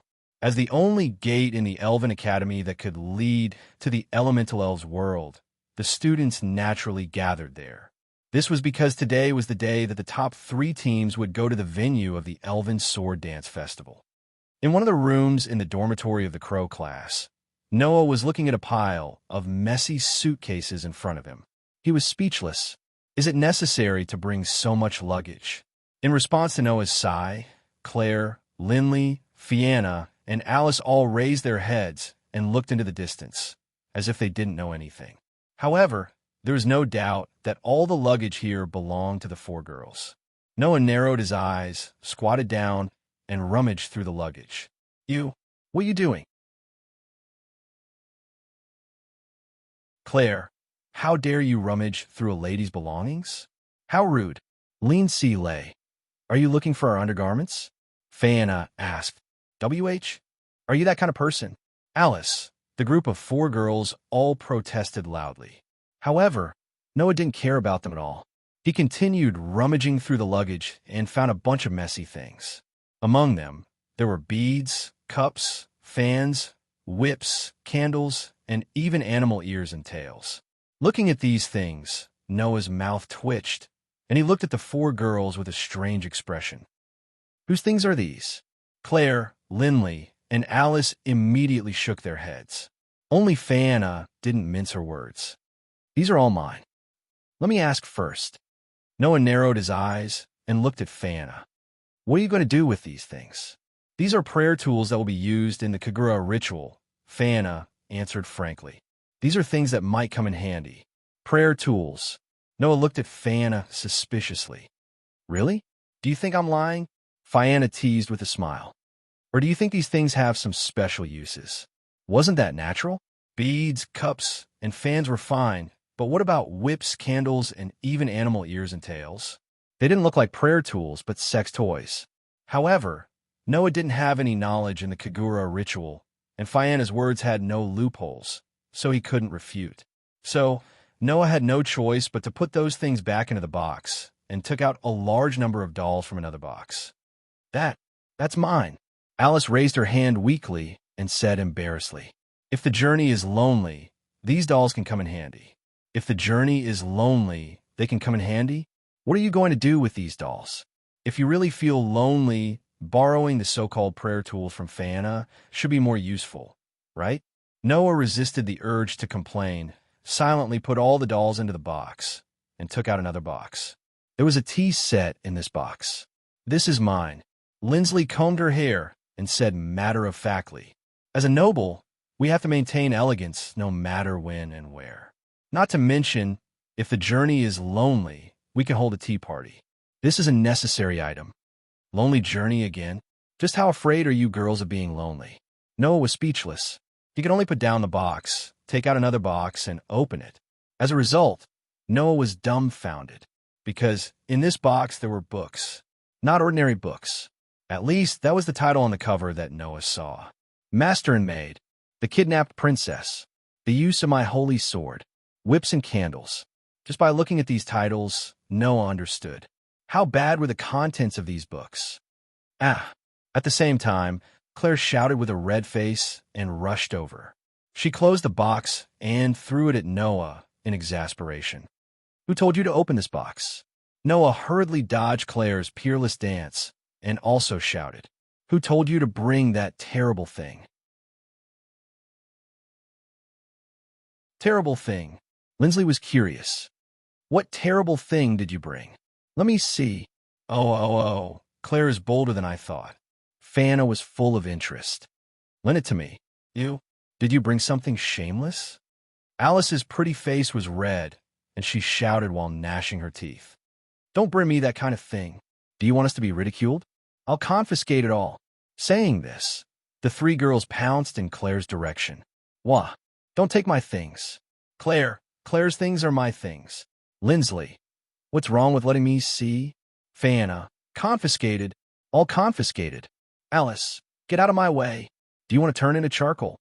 Claire, suddenly, the 4 girls were in a mess, tangled together, and even rolled on the ground.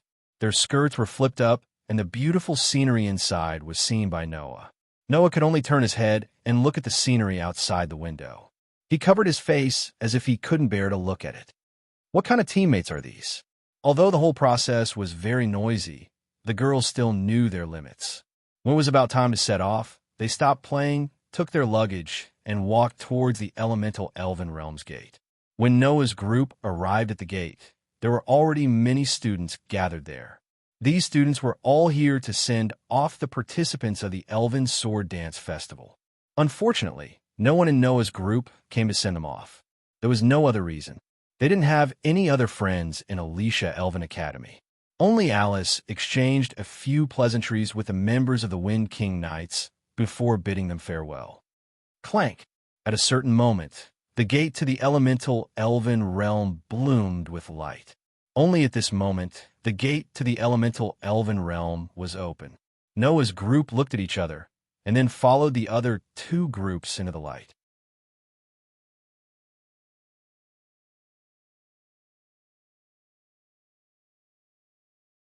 Chapter 1758.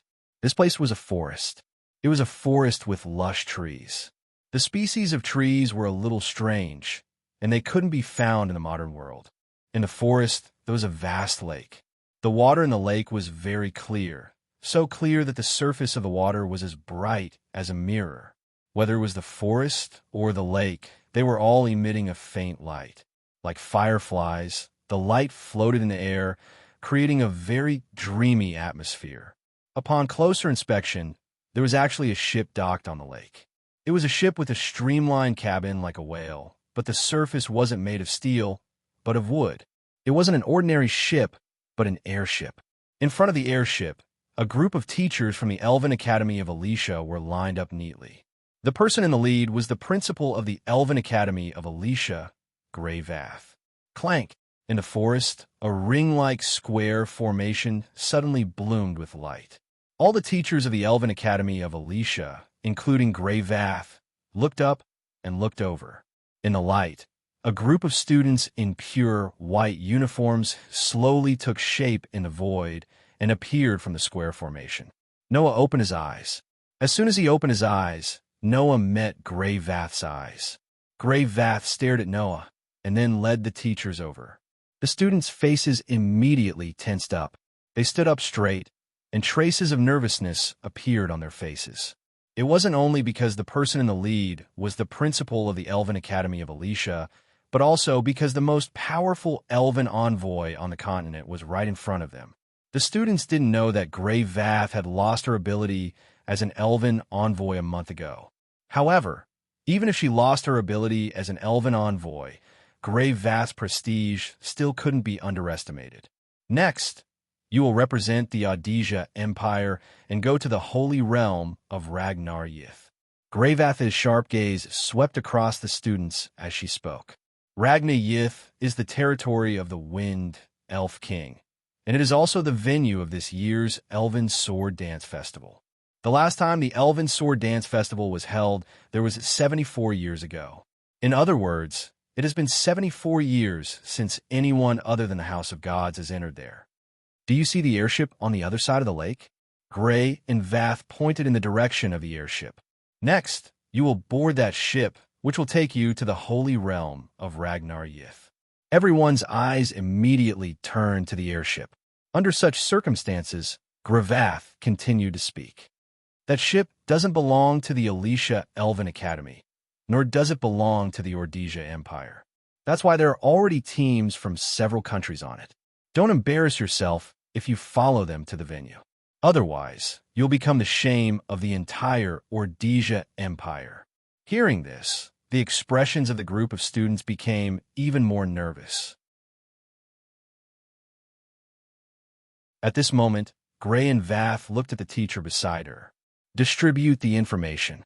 A teacher immediately nodded and distributed 3 sets of information to the captains of the 3 teams. Noah also received a share of the loot. This is some information about the teams of the other countries that the Empire has gathered. I'm giving it to you now. I hope that it will be of help to you. Also, I hope that you won't have any regrets during the Elven Sword Dance Festival. Grey and Vath looked at everyone. That's all I want to say.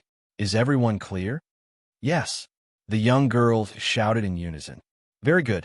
Gray and Vath nodded. Then, she led the teachers to the side. Then, board the airship to the Elven Sword Dance Festival. Everyone looked at each other in unison. Then, one by one, they stepped forward and walked toward the ship. Noah also led Claire, Lindley, Fayana, and Alice forward with the other 4 girls. When Noah passed by Gray and Vath, a soft voice entered his ears. I'm counting on you. Noah's footsteps paused for a moment. Then, he recovered without a trace and boarded the airship as if nothing had happened. Just like that, under the gaze of Gray, Vath, and the teachers, the airship slowly floated up and turned around, flying towards the other side of the sky. After boarding the airship, the 3 teams from Alicia Elven Academy split up.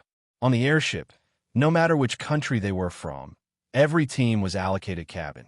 The walls were all made of marble, and the floor was covered with a red velvet carpet embroidered with beautiful embroidery. Undoubtedly, this airship was made of wood, but the interior was made of marble. It was somewhat inconceivable. As soon as they entered the cabin, the 4 young ladies neatly laid on the sofa, as if they were exhausted, and sprawled on the sofa. Seeing this, Noah was helpless. Gray, Vath just said that there are teams from other countries on this airship. She told us not to embarrass ourselves. You guys are like this. Aren't you taking it too lightly? Does it matter? Claire said lazily. Anyway, it's in the room. No one will see. It doesn't matter if we relax a little, right? The other young ladies all nodded and expressed the same opinion. Noah sighed and sat down on the sofa. He began to flip through the information given by the Academy. The information did indeed record the information of the teams from other countries.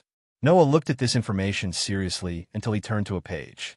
Looking at the information recorded on it, Noah exclaimed in surprise. Leanna Subble is representing the Alphys Empire? That one sentence stirred up everyone's reaction. What? The group of young girls stood up in shock. The Alphys Empire. It was a small country sandwiched between the Ordesia Empire and the Draco Duchy of Draco. The country mainly produced elven ores mined from mines.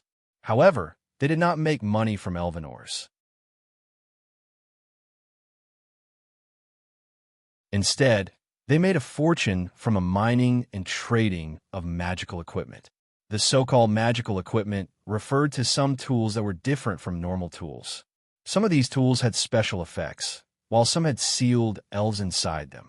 They were very precious, especially the magical equipment that had sealed elves inside them. They were even more precious.